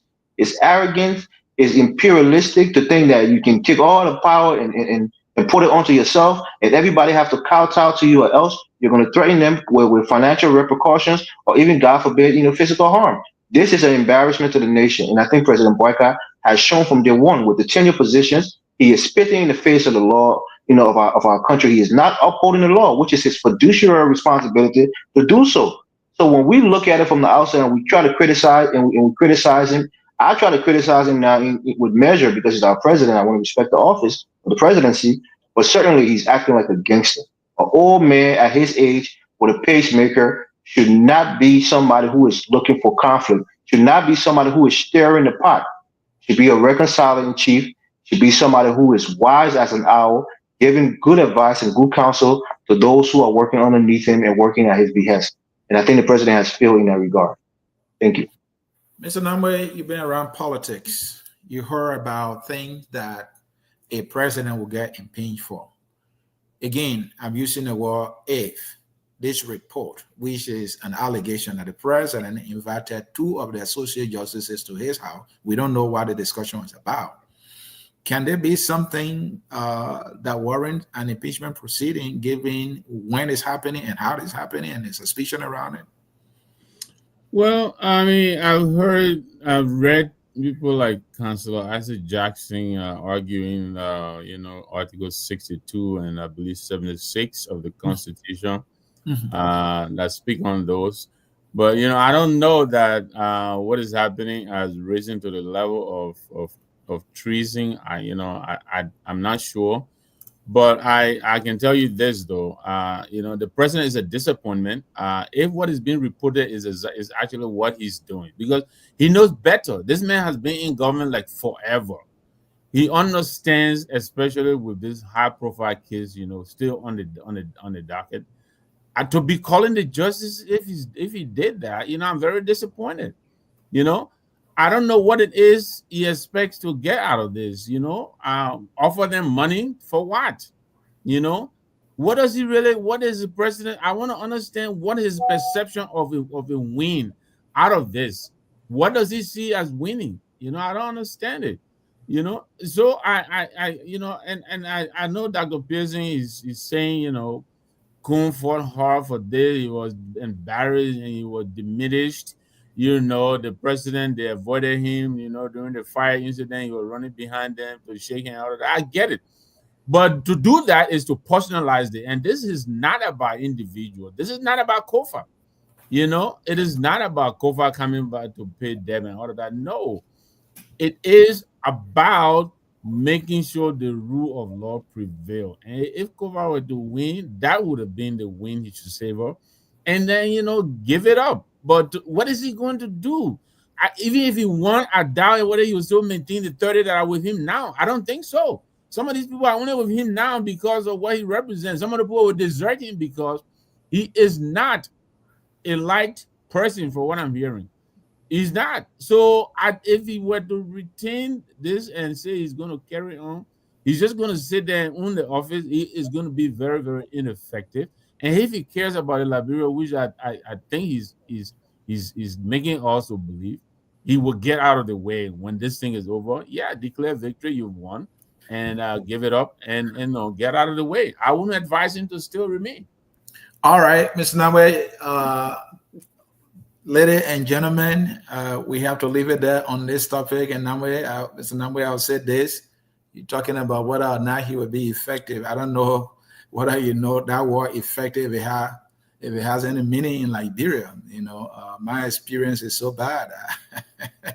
If you talk about, a speaker being effective in Liberia, when you can sign that budget, you can get your fat budget, you get all your cars, you put your bodies to the committee, you are effective. That's how the business is done. So you're talking about, I don't know what definition you're using. The one... Yeah. He has said a few things, right? Remember the 2024 budget. There was a rumor of fingering, right? Somebody took it somewhere, somebody signed for it. They took something and put them in other columns. So that's how they have been effective. He was only complaining now because he was on a trap. Mr. Namwe, I think we should leave it there. Okay. Yeah, we should leave it there. He was just complaining now because they were about to take the budget from him. They took the budget from him. That's why he was spilling the beans. We'll take a short break. When we come back, we have another topic that you will like. We're talking benefits and salaries for government officials. What should we do about it? We'll be right back. Our country, sweet Mandela, our country, that God gave all this country. That God gave all this country. We are calling on everyone here to come and pray for this country.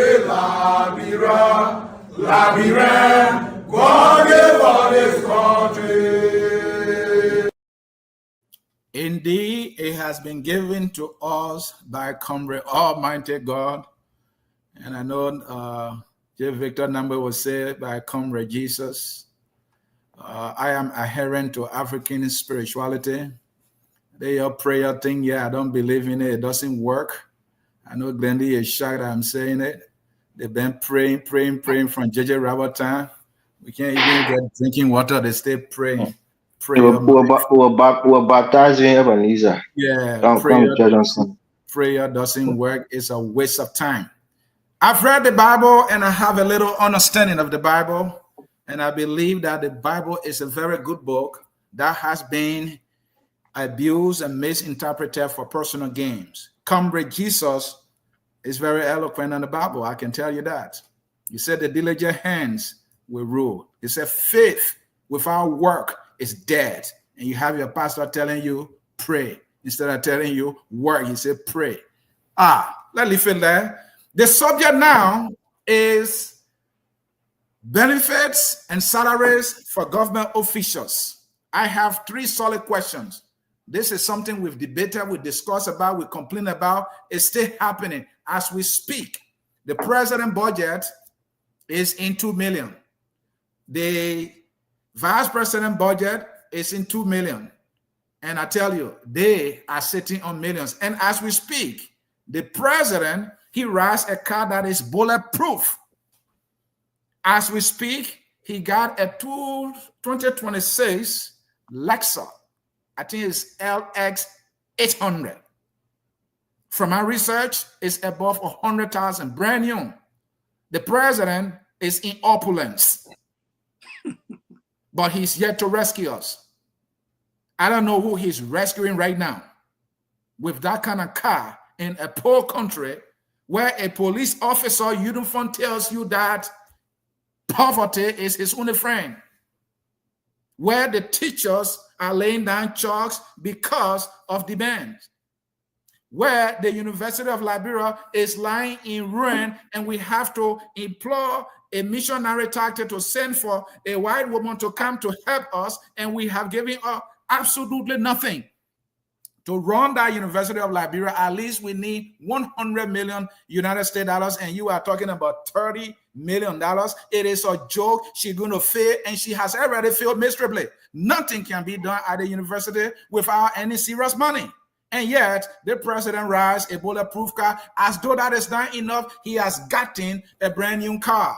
I don't want to talk about his officials. You have eyes, and you can see. The salaries are all over the place. A letter came from the port, and someone is saying, I want my strike card. I want my rights. Oh, Jesus Christ, help us. This is what it has come to. So we must discuss this subject. We must debate it. My questions are simple but biting. Number 1, what should be the reasonable limit and reform for government officials' compensation? How should the government balance fair compensation given Liberia's economic conditions? What measures must be taken for an equitable allocation of salaries and benefits? You people are the smart guys. I'm just a noise maker. Get us started, Evan Morris. You are the young man. The young people are bearing the brunt of it all. What should be done here? You heard my questions.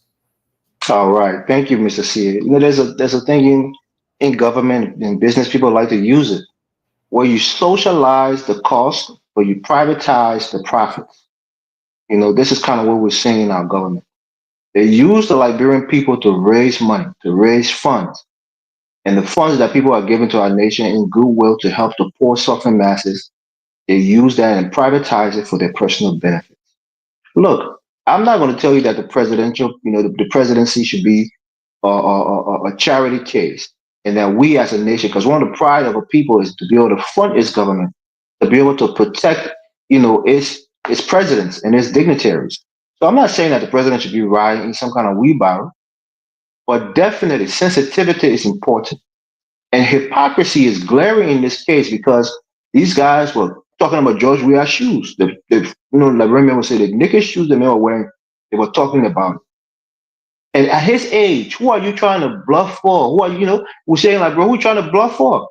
You're 80 years old, you're an octogenarian. Why do you need to wear fancy Oxford shoes? Why do you need to drive fancy cars? You're not attracting no woman that's going to come. You go, you get a fancy car. At your age, you be thinking about how you're going to leave a legacy. But I think what's really going on behind the scenes is his close confidants, the likes of Jake Kabakoli, the likes of his son Jojo Boyka. They're trying to give him all of the best things to placate him, to distract him from them stealing, because this is also a form of compromise. When you have somebody who is a thief, they will give you some of the spoils of their thievery, so that you are complacent and you won't question them on how they're getting the money. And that's what they're doing. They're going to give you everything you want. I think we got to, the president now, we got to give you new wardrobe. They call the government, funding all of these things. We got to show you all these fancy suits. You got to look better than you ever, look. Can you imagine a man living his best life in year 80 of his life? Want to wear the best clothes and eat the best food and ride the best car? It's ridiculous to even think about. So I think this shows that this is who President Barker has always been. Power only reveals a person's true self. And this is who he is. He wanted all of these things. He craved all of these things. He was never humble. People will lie to you when they're struggling. They will lie to you and tell you that they're this way when they don't have the opportunity to be the way they really want to be. And this is who Joseph Barker really wants to be. And he has the opportunity now to be that man. He wants to be the big shot, driving a big car, wearing the best clothes, and wanting to be seen as the important man in the entire country. Let me hold you there. I want you to end on this note. Our focus here should be, how do we reform salaries and benefits? These salaries and benefits, they are not sustainable, given the economic conditions in the country, given the investments that are needed to be made to improve human condition and social services in the country. That's not the case. We've read, and it's been reported and confirmed, that even LTA, some of the commissioners were making $15,000.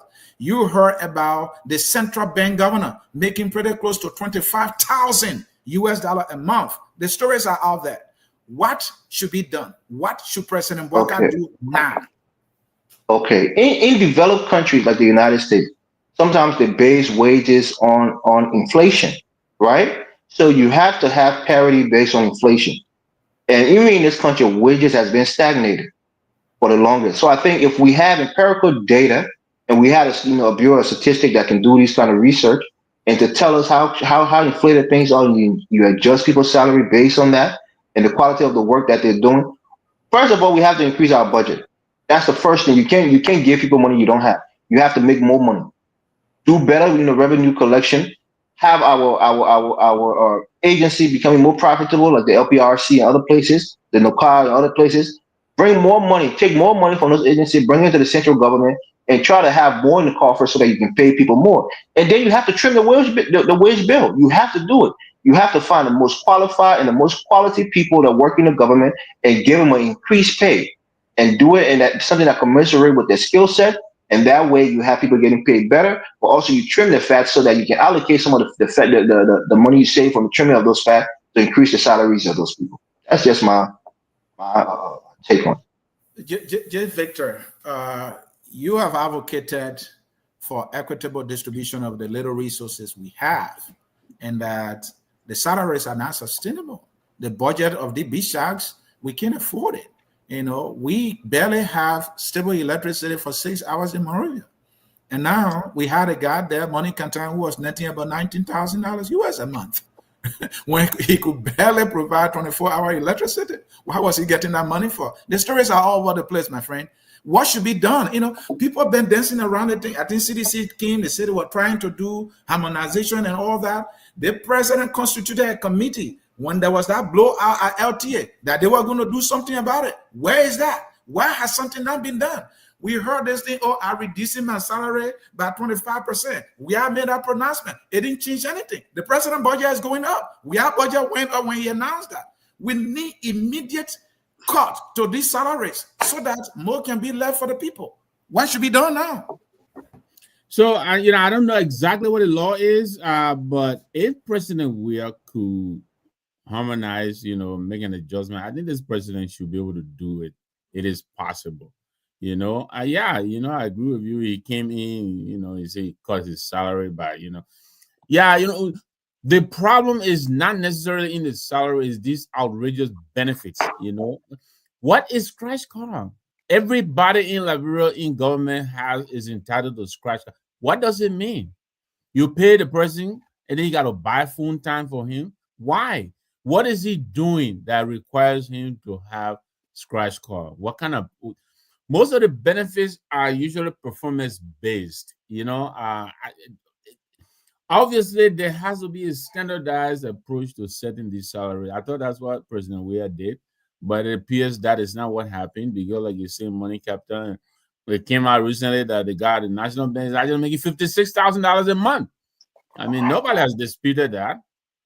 Why? In a country where people hardly can find food to eat, some people are paid, $150 a month. Yeah. Why? So yeah, these are some of the things that got us scratching our heads. Did this president people lie to us? He came in and now he's writing what $100,000 $400,000 car in Liberia. Why? So I agree. I mean, we said it over and over. We really thought this president came in to take the scalpel to government, but that's not what we're saying. He seems to be even been doing worse than we did. Some of the things he criticized is doing worse than what we did. We have no money and we have a budget, that is consumed by almost 80, 86, 87, 88% in recurring expenditure, salary, benefits, jolly, throwing parties here and there. The president has entertainment budget. The vice president has entertainment. The president has entertainment budget. The speaker has entertainment. The messenger has entertainment budget. Everybody got entertainment budget. For what? They pay you your salary so you can go and do jolly. Why we got to pay you? Then we get money again to go do jolly. Does that make any sense to anybody? For a country that's bleeding, the 8th poorest country in the world, where is the conscience of these people who run government? It is really, really upsetting when you ponder what is happening. But what is even more frustrating is that we have this weak opposition that is saying nothing. We have the weak council of churches that somebody's trying to force their hand and say they condemn the car. They had to come back and clarify and say, no, we didn't even say that. Mr. Namwe, where are we going? The opposition was not elected. President Bouaka now have made promises to the Liberian people. There'll be no business as usual. He will be the rule of law president. That the budget will be distributed equally. Opposition have no fish to fry in this thing. If you ask me, I'm ready for that debate. Is the opposition stopping President Bouaka to deliver? Are they stopping from cutting salaries? Are they stopping him? So should this opposition tell him what to do now when he told us what he would do, why he can't just do it? Go ahead. I just wanted to counter that line of debate. Yeah, I hear your point, but I totally disagree with you. I think the opposition has everything to do with this. They should challenge this government. They have the strength, they have the people, they can do sitting, they can rise up, they can take to the street, they can challenge this government. They can do it. They just don't want to do it. They don't want to do it. That's why we think it's impossible, but it is very possible. That is their job, to checkmate the government, not just this government. That's the work of the opposition. So Mr. Namwe, I'm giving you the chainsaw. Mr. Namwe, I'm giving you the chainsaw. You mentioned the salary may not be the bigger issue. It's the benefit. Yes.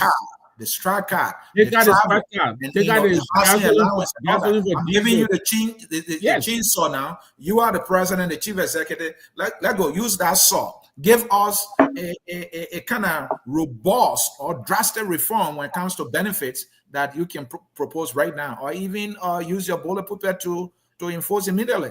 So I have heard a lot of my friends argue, said the ceiling of maybe $5,000, right? Okay. That's the ceiling. That's one. Then why are we giving these people? You give them money for a telephone, you give them money to turn the electricity on, you give them money for diesel, then you give them money to drive their car and all of that. We can't afford that. Some of the countries, they have this government car. At the end of the day, you park the government car. We're paying you to buy your own car.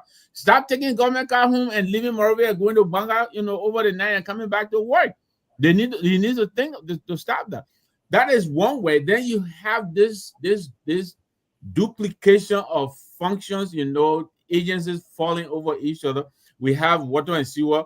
Then we have the Wash Commission, which is also responsible for water and sanitation. Then Public Works is there, and all of them, of course, are taking pay. Then you have the Ministry of Post and Telecommunications. Then you have Telecommunications Authority. Then you have the Telecommunication Commission. All of these duplication of functions. the president, the government, you should be able to shrink the size of government. There's a lot of savings to be hard there. There are a lot of ways it can be done. I don't think the president is willing to do it. I think he knows what needs to be done. He's just not willing to do it. And Dr. Pearson, I'm coming to you. I'm not getting it from these guys. Look, you have to be definite. You put me in that position on day one, a lot of things will be gone. On day one. On day one, a lot of things will be gone. But Dr. Pearson, before you can come in, there's something I need to read to you. This young man was called the Rescue Rambo. I'm talking about Comrade Martin Collier. Martin did everything. He made enemies to elect President Bouakai. I don't know where that trust, that faith came from. I don't know. I questioned it then, and it has been proven today. Martin is writing. Let me read to you what he said concerning the new card I talk about. We condemn President Bouakai for his display of ultra opulence, while millions of Liberians are jobless and tens of thousands of civil servants remain unpaid and working poor. And this is the time now Martin Colley saw the car that I talk about. Report is that it is 2026. We're in 2025, but the paper got 2027.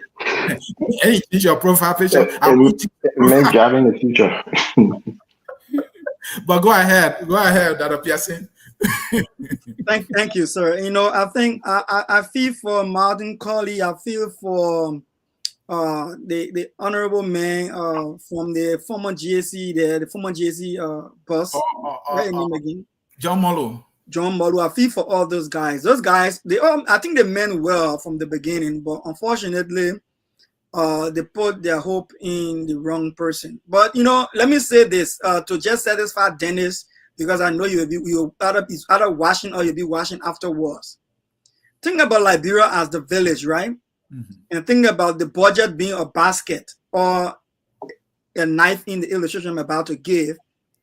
And then think about the well being our natural, the river or the creek being our natural resources. And I would say this. For our Liberian people who live in or abroad in the diaspora who have fallen short of our good African stories, listen to this. When the old man takes a net, being a budget in this case, takes the net to fetch water down to the creek, she and her children in the village will starve, and they will also die from thirst. Because on our way from the creek, the water will spill along the roadside, and the grass along the roadside will be fertilized, but the town will go dry. That's Liberia.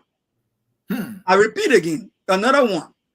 When a farmer who carries a knife to fell tree instead of a cutlass, the villagers will find him lying under the tree falling, and the birds will sing over his head in the branches. That's what happening to Liberia today. The national budget is like a leaking net that we always carry to the creek and want to bring water in town. And, the president is taking a knife to the forest to fell tree. And the only reason why I said all of that is to say, my people, it takes wisdom to understand that you're making a mistake. And that's why we elect elders. When Yepo say, oh, the man got 40 years experience, they're expecting to say, oh, lady, everything you went to the creek, you came back, the net was empty, no water, so carry a bucket. Or my young man, when you went to fell the trees, you carry a knife, you need cutlass. In our villages, real men carry cutlass. If you see any man walk in the village, Anthony, and he don't have cutlass with him, he's not man. Okay. They mean to say he carry a knife to tap one. And you'll find him under the palm one tree. He's not everything walking around the village where I call it Dr. Pearson. Yeah, I said this. I said, this is my. You're asking for a solution. What can President Bouakai do? Let me say this. Let President Bouakai contact the Governance Commission and ask the Governance Commission, because that's one of their role. Assess our government structure. What is it that we can redesign to cut down on our governance structure and shrink it into a manageable institution that will save us money. Let the governance commission reach out to technocrats within the same government structure and other partners and collaborators and civil society and other people, and let them have meetings of the mind and see how they can shrink government and make that proposal to the president to take effect. Now, another thing I will tell President Broca, please, all of the places that resources can come from for revenue, do an assessment through the investment commission. Ask the investment commission, Ministry of Finance and Development Planning, you have to do an assessment, LRA. Where are all the identifiable sources of revenue for our country, whether inside or outside the country?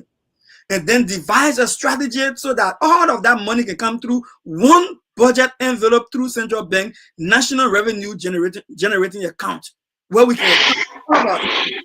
And then I will say this to the legislature, because government cannot operate outside the legislature. I will say this to the legislature. Listen, call special hearings and pay experts to come and advise us on how we can manage our payroll structure, how we can manage benefits and other kind of things, because there are some people who went to school just for that thing. Mr. C, that all they went to school for. You call them, they will come in your country, they will sit down, they will do that farm plan, they will evaluate your entire system and tell you, oh yeah, because we need to be careful here. Some people need better pay in order for you to commensurate with their performance and to commensurate with the kind of job they do. So if you're not careful and people get underpaid, it will be a problem. People get overpaid, it will be a problem. So call those experts, have public hearing. Let the experts that we pay, it's in the budget. We just use 17 million to have bogus hearings. 17 million to have bogus hearings. Why can't we use 17 million to have real good experts? That we saw with the Chief Justice hearing the other day. Open hearing for all Liberian people to listen. Man, people in Liberia, you want to curb benefits inside of you want to make it equitable. These are the discussions, these are the recommendations. And then we pass it into law, Mr. CA.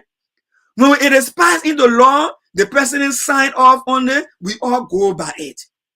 If we don't do these things I just mentioned, our mothers will continue to carry net to the creek and come back empty-handed. And President Bola will continue to go to the forest to fell through with a kitchen knife.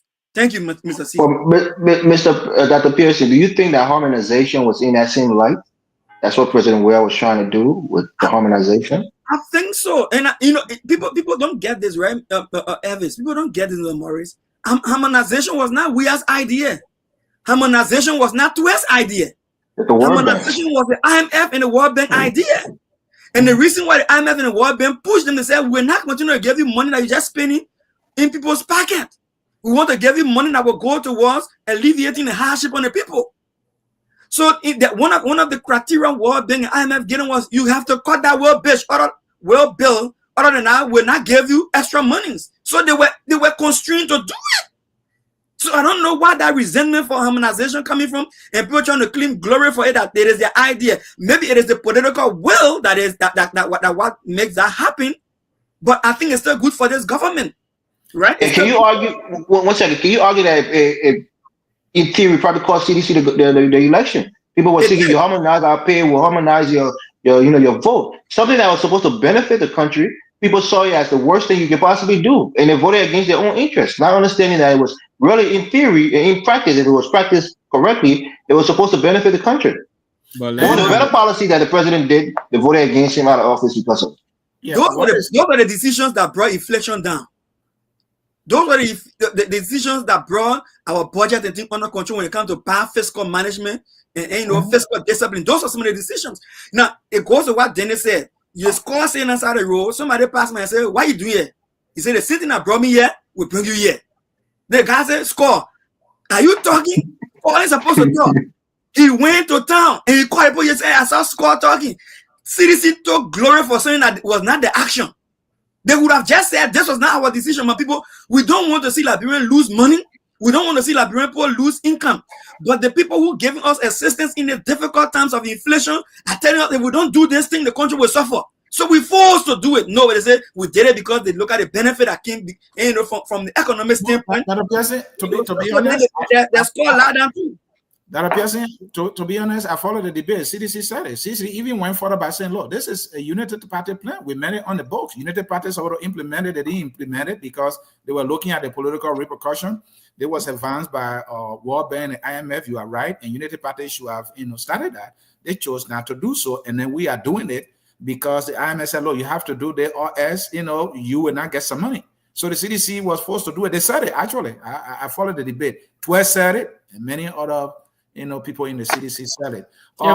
Where are you? We're trying to see how we can cut the benefits. I want to hear your solution. This time I want solutions. I want ideas. We got to help our government. We can't only criticize them. We got to advance, suggestions. I'm talking about Glendy. She's still here. Except where maybe we're not giving a free idea for free, Mr. C. I For want to me, say something about the harmonization. The harmonization. Go ahead, Mr. Look, so let me tell Elvis and Dr. Piercy, the harmonization did not cause the CDC the election. It's their own opulence, as Ellen Johnson would say. Their deeds did not match their lifestyle. They were cutting the post salary and they were living opulence. You understand me? They're stealing. They're lying. That's what caused them the election. It wasn't harmonization. Harmonization was a good thing if they had done it properly. But they're cutting the post salary, and every day they're down in Jamaica and doing jolly. The people could see what they were doing, and that's what had the people upset. It wasn't harmonization. They were cutting the poor pay and enjoying every day, drinking Henny. You understand me? That's what it was. Mr. Blumway, I say that because we heard people say that. We heard nurses. We heard people in other branches of government and in other agencies saying that since you harmonize our pay, we'll harmonize your vote. They felt that policy, and they felt like it was negatively affecting them economically. So they went against the government. Now, if you say insensitivity, right, I would agree with you, right? President is going to be making way more money in the country than the average Liberian. Minister is going to be making way more money. He can afford a way better lifestyle than anybody. So if you're showing that opulence to the common people, then you're a fool for it. But it doesn't mean that they're going to be living in zinc shop because they're trying to show that they're not enjoying life. They're making money. Anybody that makes 1,000 Liberians is living a decent life than 98% of the people in the country. So let's be honest. It's just insensitivity. And part of it was the weaponization of that harmonization policy that helped cause them the election. It was so close. Could have went either way. Thank you. Thank you. So to those who want to participate, the number is on the screen here, 605-313-6004. Enter the code 791-403#, and you will be given the opportunity to participate. We want to hear from you. We discuss two solid topics.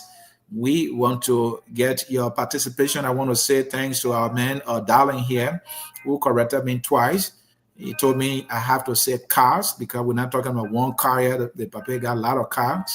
And then on the central bank issue, he said about 50,000 and not 25,000. As I said, thank you so much. And we got to give credit to our man, Sam Waller. I think he's behaving tonight, Mr. Number. No, Sam Waller seems to be in agreement. Let me just say something on that car. That Lexus.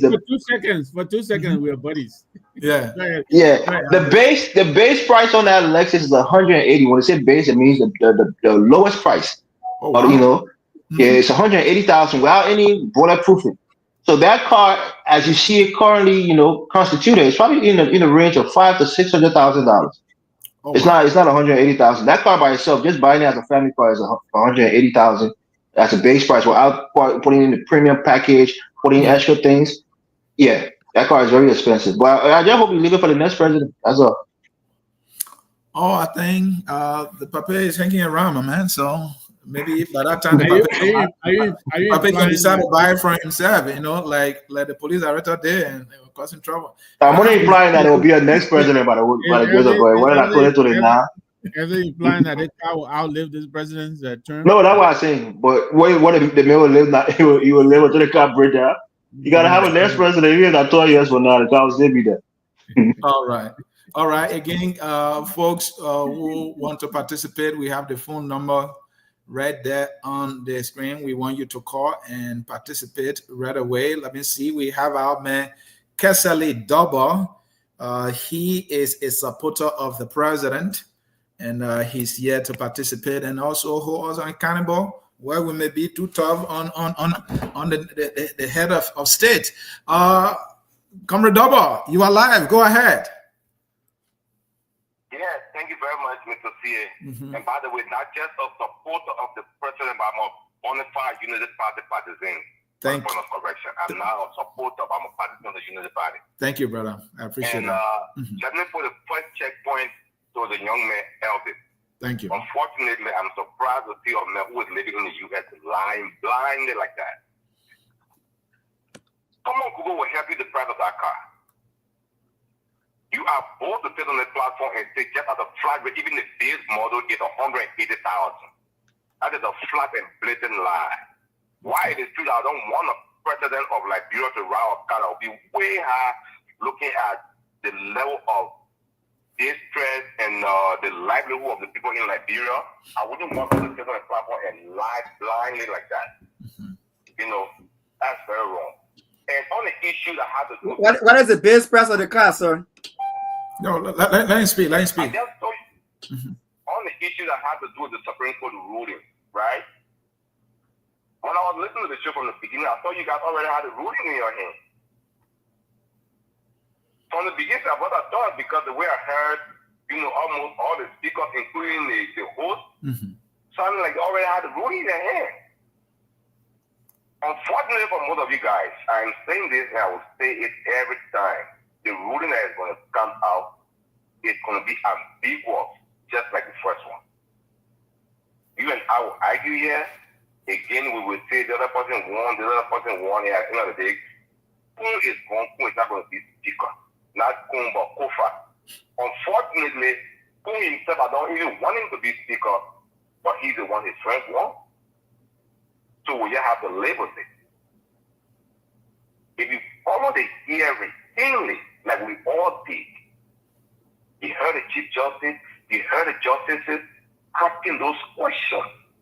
They were tough on Johnson, they were tough on Katsura. They asking questions that he couldn't answer to. They asked him on the thing that he couldn't answer to. This hearing is no different from the previous hearing that we saw. This hearing, the ruling from this hearing is going to come up, it's going to be ambiguous. The justices themselves said it. There are things that the lawmakers should do for them that we cannot do for them because it's not in the Constitution. That is where the tiebreaker is going to come from, and I can tell you, Representative Kun, or Kofa is not going to be speaker. Let's just keep that, and let's see how far the fight will go. So, but one thing again, see, I'm begging you. These guys are all well-educated people on this platform. You and I live in the Western world. We know very well that there is one thing you really want to criticize somebody on is when they are ill. To find a young man every on the platform, every time you keep talking about the president has pacemaker, the president has pacemaker. Young people can't pacemaker. That is not something that we should be singing some other. The man is 80 years old. He should be proud. We are always going to be old. Why should we criticize someone when they get old when we want to get old? How many of us want to die young? But when people get old, we criticize them for getting old. But we don't want to die young. Everybody wants to get old. I mean, it confuses me a lot. Physicians and sycophants. How many physicians on the platform ever condemn or judge we are in the CDC when they do all the wrong? When they were treating like brand people. But us United Partisans, we condemn our party, we criticize them wherever they go wrong because we are patriots and we want the best for Liberia. We don't think that everything they do just because we think we are members of the party. We want the best and we're going to keep fighting until we get the best for Liberia. Educated people, let's start being sycophants. Let's see the reality when it's true, let's see the reality. Let's start worshiping people just because we think we love them. That is wrong for us. Please, I'm just begging. Yeah. Thank you very much. Kesali Double, thank you. I think you have a point with the age thing then. Evan Morris, even though that's your right to speak, but at least maybe we should leave that age thing. I think I'm in agreement with Kesali Double there. Terry the Lion Yankun, who is a sedition, is on the line. Mr. Yankun, welcome. You are live. Yes, thanks very much for taking me. Okay. Well, greetings to everybody. President Weir, the sooner you guys, begin to at least applaud or apologize to President Weir for some of the, things y'all been beating on for no reason, comparing to all the lapses of this current President Walker. All, unity partisans, all what he's doing, you want to compare with CDC, but all unnecessary comparison, because that level of hit, people just don't like President Weir or the CDC. I think CDC, we don't have blood in us, but so many reasons we look at people like the gentleman, what's his name, Pearson, gentleman in the studio always. I think he's a patriot. Some people are patriots, they're not seditionists, but they just say the truth. Maybe he's not seditious. What's so I've been? I'm not a patriot too. Because I've been on the citizen. I'm not a patriot too. People get understand some people who understand the struggle. They see the Sam Jackson, those are people there. They understand the struggle. The painful struggle. They don't have to be part of CDC, be part of the government. But some people always believe this thought. This is why we support the CDC. We understand CDC made some mistakes. But remember, CDC is a government that will promote government of inclusion, promote the peace, control the peace. You know what I'm saying? These are how people working. They parties and people are controlling the CDC government, the economy, People are working, things are going on. But you don't want to compare every, witnesses of this worker happening or a warrior, Mr. Yakon, you want to talk about the salary thing? We talk about what's your solution? How do we solve this huge salaries and too much benefits for government officials? You want to talk about that? Let's leave the CDC versus Unity Party and hating. I'm not up for that. Let's talk solution. What suggestion do you have to control the too much benefits and high salaries? We can't afford that. What should we do now? Well, it starts from legislators, what the current struggle right now, according to the speaker, the public can join the speaker. We can turn this whole, the speakers, I'm saying, struggling going through with this, law and other matters. It can be the time that Liberians can take seats of everything will come on new laws. It is very, very, bad the way they are. Mr. Yakon, let's forget about laws. I just asked you a simple question. They're giving strike card. They're giving cars. They're giving gasoline. They're buying their generator. They're giving them travel allowance. They're giving them housing allowance. What should we do now? What do you suggest? Well, they have to come up with spiritual measures to Mr. Yakon, no man, come up with spiritual mechanism. I'm telling you what we should do now. You say you come up with a mechanism. I gave you the knife in your hand, cut the palm tree down. Then you telling me we go look for a razor blade. I gave you the cutlass. The cutlass is in your hand. Cut the palm tree down. We're hungry. We want to cut palm butter. Then you tell me say I'm gonna go look for a razor blade. Stop giving them all these things and place them in healthcare and education and other places. My man, you're not ready for the debate, man. I got to say something here. You're not ready for the debate, man. My man, bye, man. You were talking when it came to CDC. You want defend CDC. You want defend President We're talking solution now. It's the same thing. You couldn't look in President Weir's face and tell him this. That would be the answer for anybody to cut these things down and place it back to the 40 masses.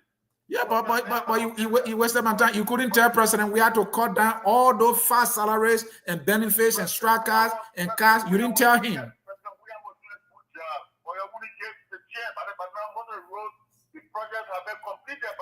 Thank you. Thank you. Thank you.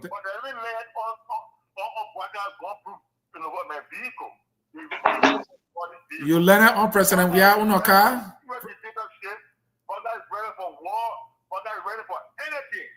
why his boys gone through evil. Thank you. Seriously, this country is a serious Thank you. You never learn it on president. We are private jet, though. But let me fit there, Mr. Yakun. Thank you. We have to go to another caller here.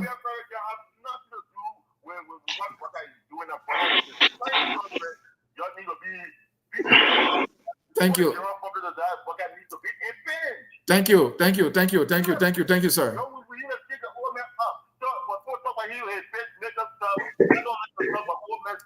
Thank you.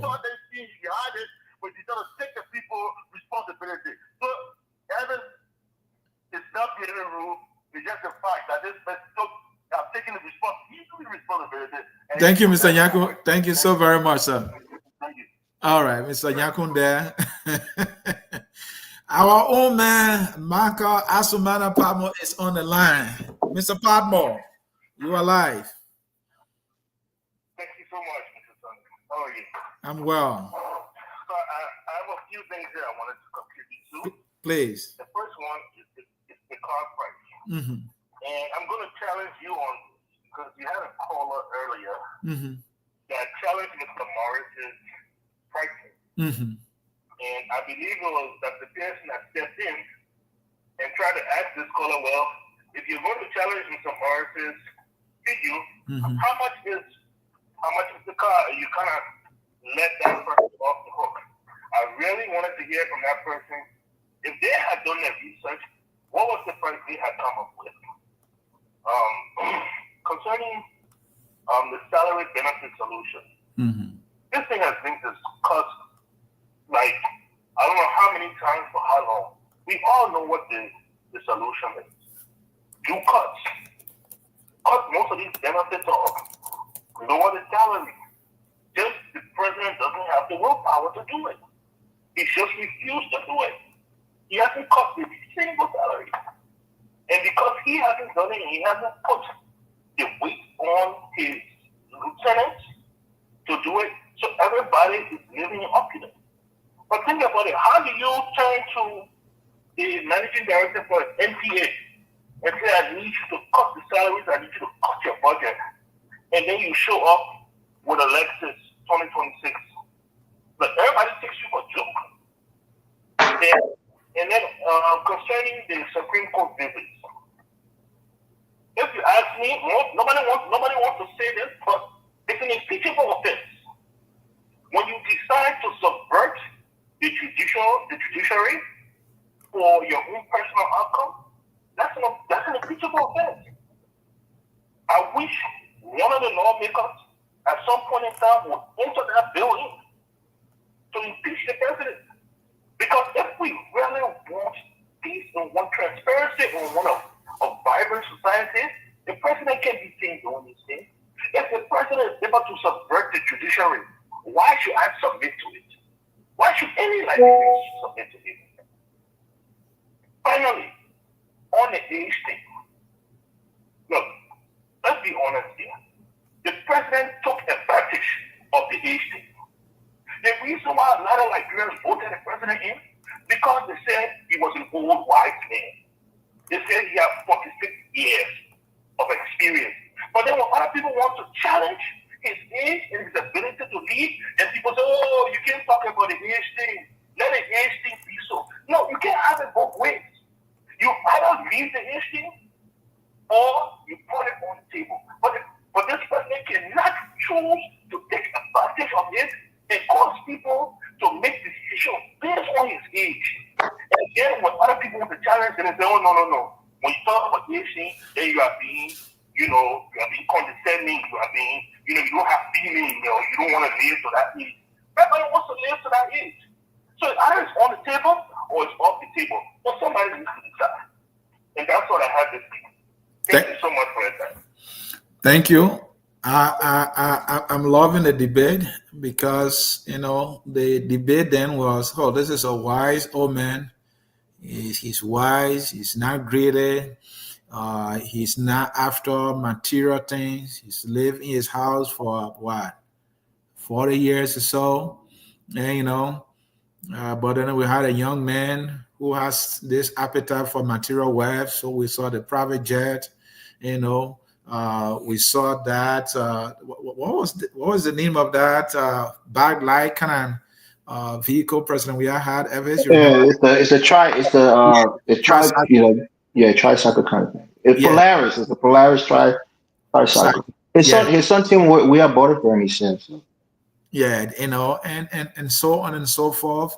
And so we need an elderly person, and so. But again, this is all about debate. It is civil, and let us have it. There's all debate about the car, right? There's a link here. Let me remove this from the screen quickly here. So the version that is here is the 2025, and the price here is 106,850 to 115,850. Now, people who have knowledgeable about cars, so this is the base.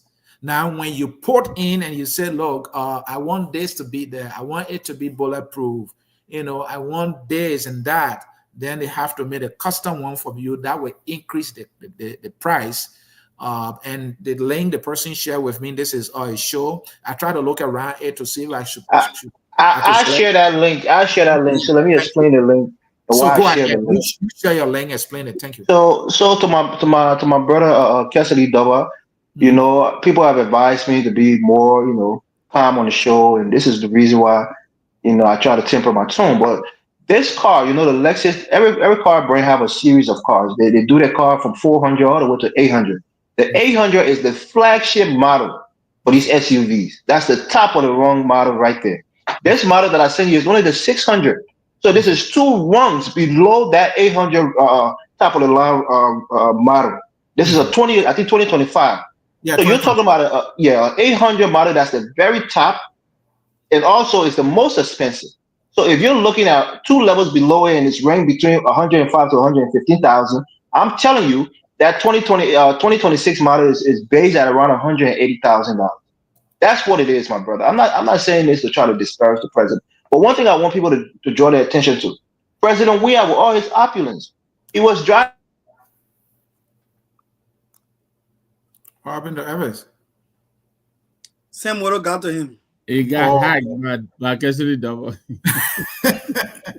he was in flight, and I was using that time to do a little research on the 2026 800. I'm trying to find it here. You only get the 700 I sent to you. For the 800, it has to be custom made, which means you gotta put in all the extra you want, like bulletproof, blah blah blah. Okay. All right. So let leave it. At least we got some information on the debate there. Gentlemen, I think those are all the colors I want to believe we have so far.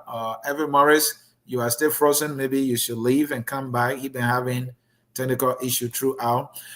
Gentlemen, we have to wrap it up. Okay, I see he just bounced back in here. Evans, please. Okay. Yeah, sorry. I think I was President Weah was driving a Toyota Land Cruiser, which is many rungs below that of a Lexus 800.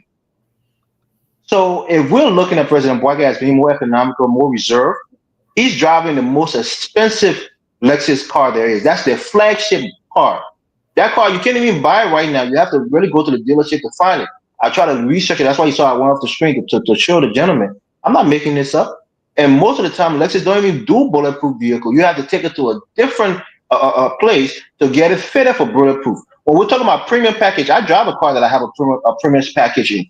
Some people pay $10,000 extra to have a premium package. Usually it's a suspension. You get a sports mode. For my car, you get different things, leather seats, heated seats. I have a heated seat in my car. So I'm just saying this, when you buy cars and you know about cars, you know that you have different levels and premium packages. So when they say the base price, that means you get the bare minimum. You just get the regular stuff that comes with the car. If you want more extra luxury, then that price can skyrocket, especially if you're going to bulletproof it. The glass, the bulletproof glass, the bulletproof alloys that's going to be on it. It's very expensive. So when I'm saying these things, it's not just to criticize President Boyka or to lie. It wasn't a lie that I was telling Cassidy. I want to tell you that if you know about cars, you know that Lexus are very expensive, only because they're very reliable cars and they're very luxurious cars. They're very expensive. And then the bulletproof it, even more expensive. It can triple times the cost of the car. So I'm being fair. And when it comes to the age thing, look, I try to be temperate. I don't want to be so aggressive. now the election period is over. But certainly having a pacemaker is a fact. Like they say in America, facts don't care about your feelings. Even if it make you feel bad, it make you uncomfortable. If it's a fact, you have to accept it as the truth. The president has a pacemaker. I can remember the last time we had a president who had a pacemaker in our country. A pacemaker means that you have a heart problem. Your heart naturally has problem regulating. You probably have hypertension, and you can't regulate your pressure. That's an issue. You're taking a very stressful job. We can criticize our presidents. This is not the silent society or the poor bush. We're not here to respect our elders, even when they're doing wrong, or even if it's going to be to our own detriment. I grew up in America. Thank God, my parents allowed me to speak freely, and I have an agency for myself, and I can speak. I don't cuss people. I don't disrespect people, but I speak forcefully. And I'm trying to temper that down because, again, the office that he occupies is a prestigious office, so I don't want to be as harsh. But to say that he has a pacemaker is not an insult to the president. It's just a matter of fact. But thank you. All right, and stay on the car issue. According to Monty Colley's research, giving his article he wrote in which he condemned the president forcefully for buying and using this car.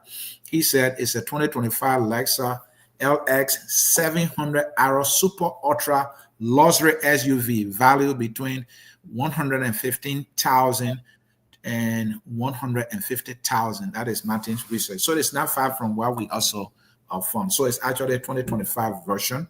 He researched, didn't say whether it was the bulletproof version of it. That's what I just read from Martin. I just wanted to provide that information also. Gentlemen, I think we have had a spirited debate. I can't thank you enough for coming to the debate. And that appears if I were given an award, I would give it to you. You were right on time.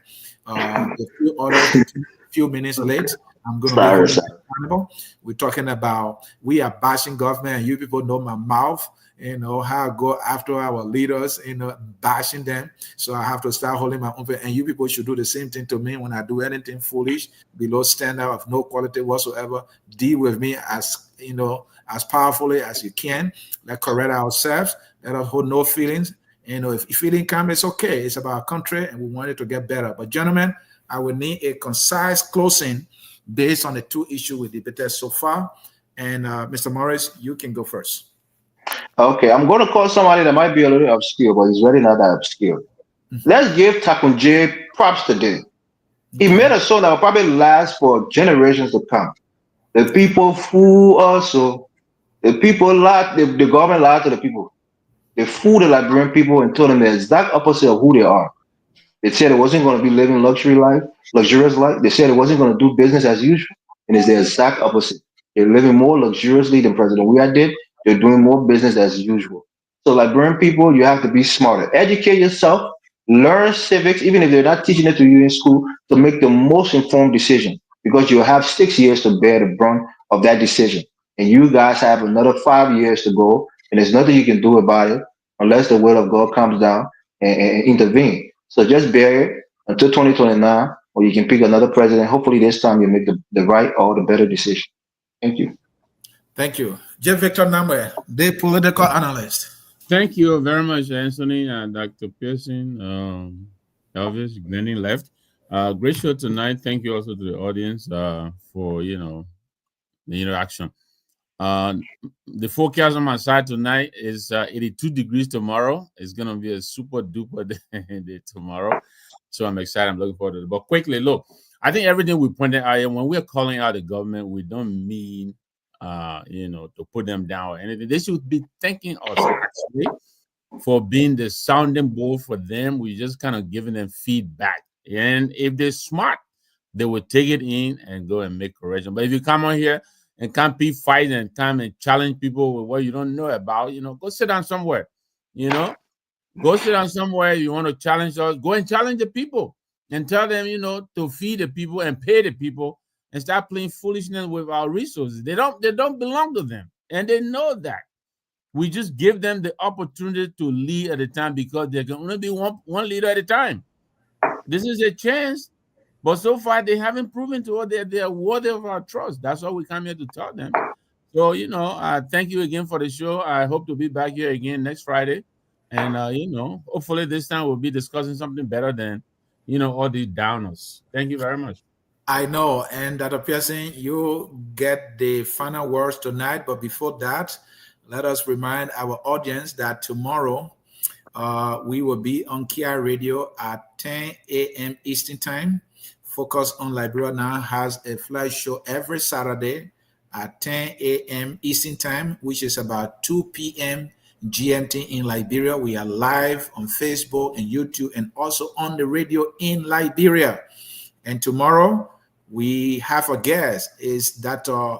George Gumpu, who is an aspiring senator for Nimba County. So we'll be talking Nimba senatorial by-election and current issues. And talking about current issues, we mean real current issues. Dr. Pearson, our new progressive commentator, for coming on time. I mean, you get a trophy. You closing us tonight on the debate. Listen, I'm the only patriot on this show right now. Let's go see your profile tomorrow. From Livingston and Sam Wallace should just accept it. There's nothing you can do about it. I'm flagging myself by popular demand on the show tonight. I'm the only patriot there. Not even Joseph Burger can pop forward with Lexus when the people are going hungry in the country. But let me say it was a good show, Anthony. And thank you, Nangwe. Thank you, Elvis. And thanks to our viewers out there. You know, we love you all out there. Thank you for coming on. I want to use this time to just say thanks to the Chief Justice and the Associate Justices for giving us ears and eyes in the hearing. I think that was outstanding. And, you know, given the gravity of the situation, the issue about President Braga calling some of them to his house, I think we condemn it in the strongest term. It is too late. And any form of interference, I mean, it's not good for our country at this time. He would have done that from the beginning in the spirit of collaboration. That would have been fine. But right now, he should desist from that. And he should even think that he can claim any glory to say he don't want to convince them to give the ruling the way they gave it, to make it clear, because he called them. He has no fish to fry in that right now. And last but not the least, look, people, Liberia, we can carry fishing net to the creek to draw water for the town. We'll go test it. And if our president keep carrying kitchen net to fair trees in the village for us to farm, we're going to go hungry. And that's all I have to say for Liberian poor tonight. Thank you, Dr. Pearson. That will be the closing. And for me, I join others to, in the strongest term, condemn President Bouaga for getting a brand new car as though the one he had not enough when people are suffering and were looking for money to do a lot of things. I condemn the president for getting that kind of car in the midst of misery in that country when other people can't even take it, when the University of Liberia is in a dilapidating state. It is a shame that our nation's university is in that condition, and yet the president rides this kind of car. I condemn the president for that. On that note, the song says we are all Liberians, and that song is taking us home. Bye-bye, everybody. We are